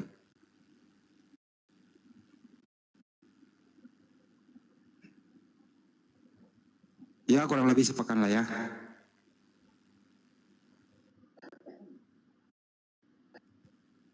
Di sana di Burundi itu paling diskusi sama ada salah satu tokoh di Burundi diskusi sama Bang Juma. Nanti di live kan kok. Kan Bang Juma bawa staf juga 2 orang tuh. Ada diplomat sama staf khusus yang khusus meliput gitu. Akan disiarkan langsung nanti Bang Juma diskusi dengan siapa namanya Per yang di Burundi? Lupa saya. Abednego yang di Burundi itu. Pendeta Abednego.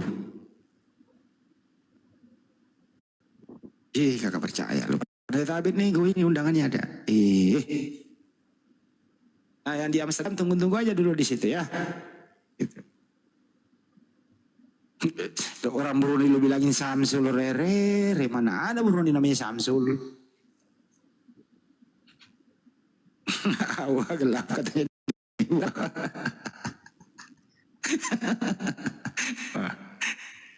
Ya udahlah.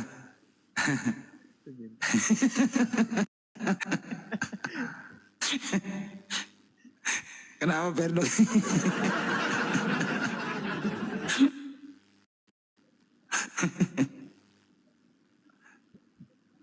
Kreator siapa di bintang kreator?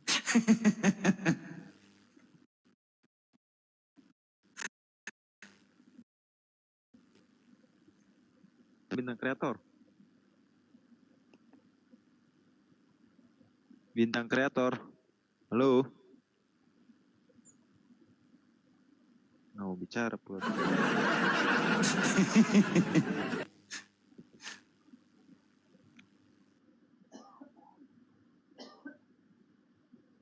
Nggak bercanda sebagian. Yang jelas Amsterdam doang.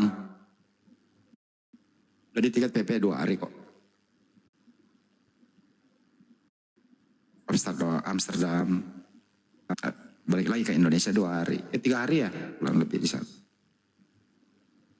Apain ke Burundi coba? Oke, teman-teman yang ada di YouTube ya. Di sini juga kita tutup dulu ya, Per ya. Udah mau jam 3 loh ya. Jam 3. Untuk yang ada di YouTube, ada Celebes Channel, terima kasih. Mohon maaf tadi ya. Ada selingan di akhir sesi biar nggak ngantuk ya. Banyak waktunya juga istirahat. Tapi benar besok aku yang nganterin Banyuma ke airport di Halim Perdana Kusuma berangkat ke Amsterdam. Kalau ini nggak serius nih gue ngomong nih, selalu lah. Makasih buat semuanya yang ada di YouTube, selingi canda, diskusi. Room ini room kita hindari adanya hujat menghujat, karena di sini room mualaf hari ini saya sengaja dia buka room terus supaya edukasi gitu ya teman-teman. Jadi kalau ada yang cenderung menista, menyerang personal, tidak berdata, diurungkan saja. Kita butuh kayak Pak James dan lain-lain itu. Oke, terima kasih buat semuanya. Selamat beristirahat. Mohon maaf atas segala hilaf. Wabillahi taufiq wal hidayah. Assalamualaikum warahmatullahi wabarakatuh. Sampai jumpa. Salam satu Tuhan. Allahu Akbar.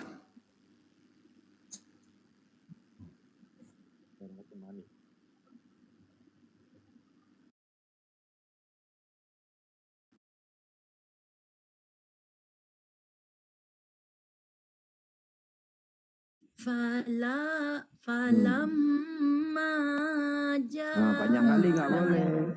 Ya, dua saja. Jangan lewat-lewat. Falamma Ya, gitu ya Ustaz. ya, hanya 5 ya. Ada mata. Falamma ja'ahumul haq. Kenapa dipanjang uhunya? Ahumul, kan bisa huruf pendek tak ada tanda panjang satu saja, ya. Kita bergiliran saja dia. Ya Ustaz.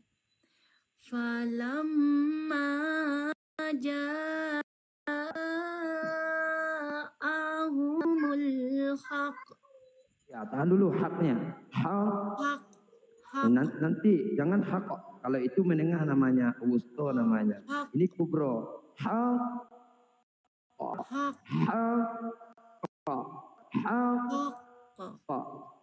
Ya, ditahan dulu. Iya, ahumul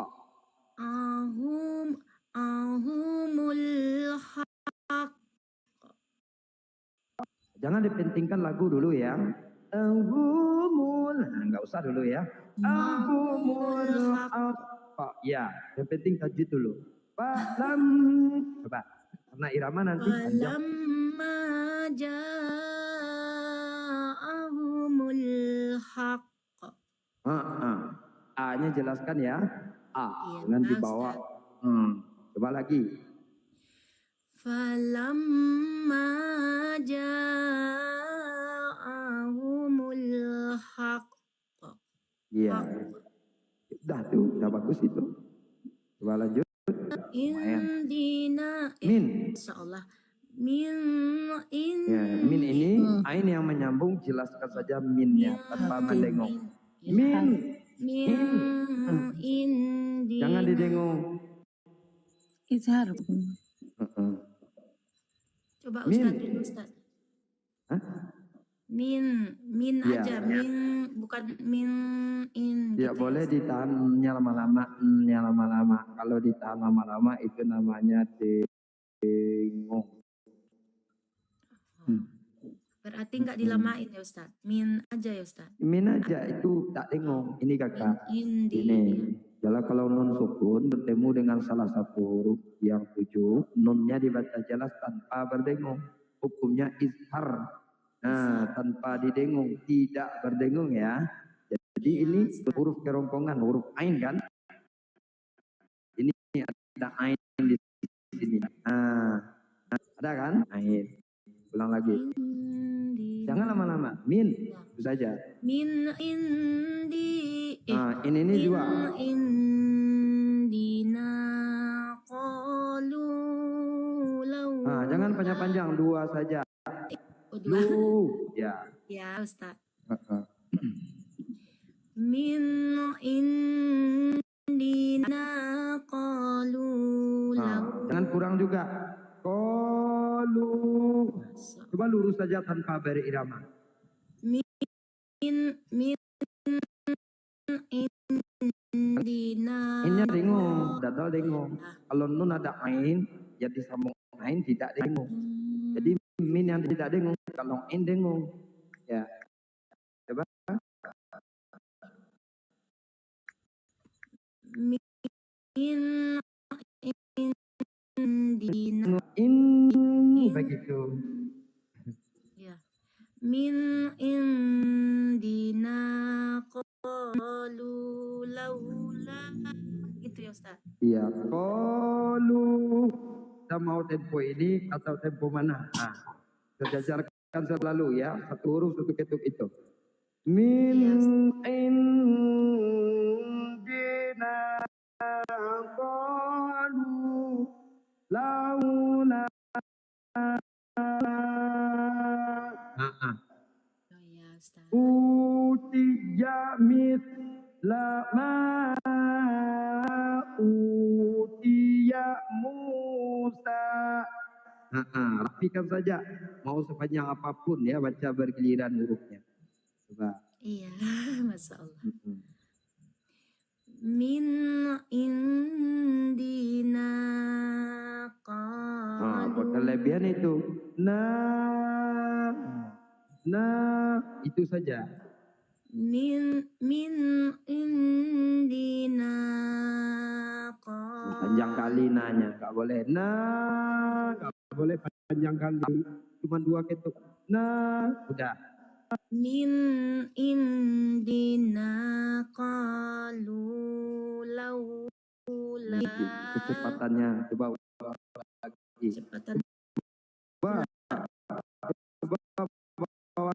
Kecepatannya ini. Nah, coba kan diketok oleh atau hidungnya ya. Silakan ya. Min coba. Biar rapi kecepatannya.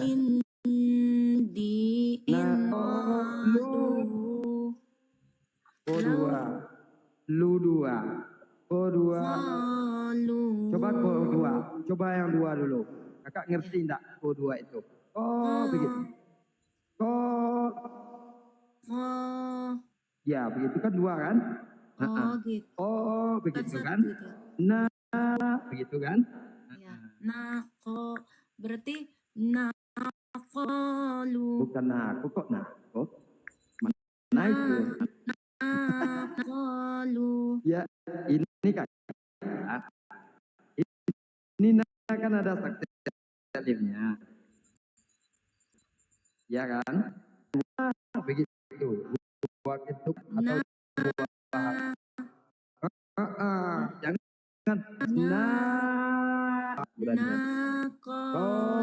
lu begitu. Lu begitu. Iya. Coba. Ya. Naqalu law. Jangan secepat. Naqalu begitu kan. Naqalu.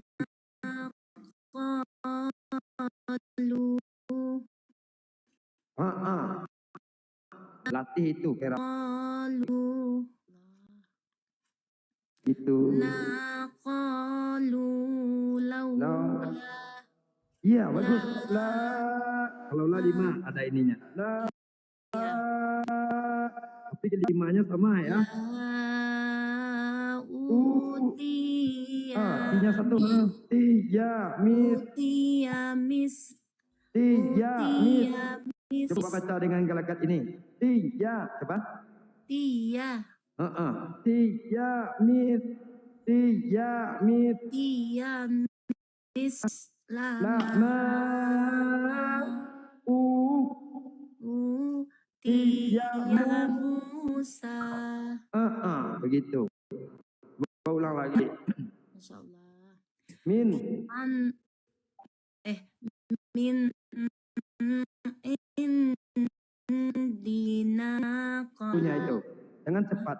Ketok-ketok kepalanya. Ya, kita ya. Ya, ketuk aja Min, kepalanya lagi. biar kita merasakan temponya itu tempo namanya. Ya. Temponya harokat.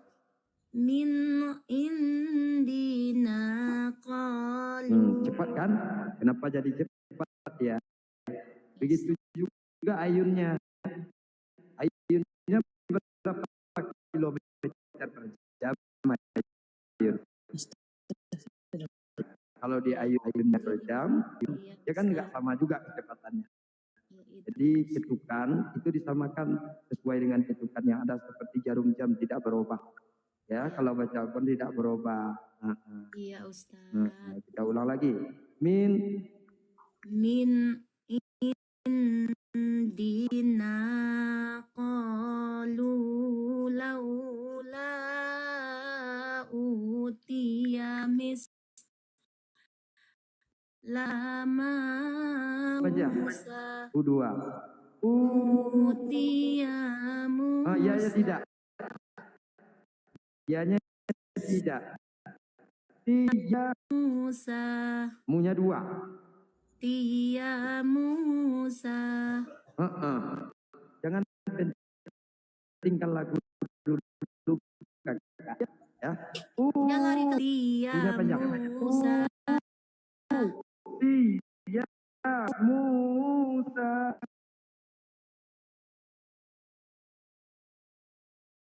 Pentin, sampo, pentin. Itu Habib kayaknya ya. Jadi Habib Sambo. Iya. Yang membunuh itu KM50 itu kayaknya Oten juga. Kemarin yang meracuni itu yang si Mirna itu ke Pisianida Habib juga itu kayaknya. Waduh. Dia memang Habib semua. Itu yang membawa Loli pulang anaknya Nikita Mirjani kayaknya para habaib juga itu. Oh iya. Iya sampai anu ya Mbak Nikita Mirzani marah-marah itu. Habib juga kayaknya.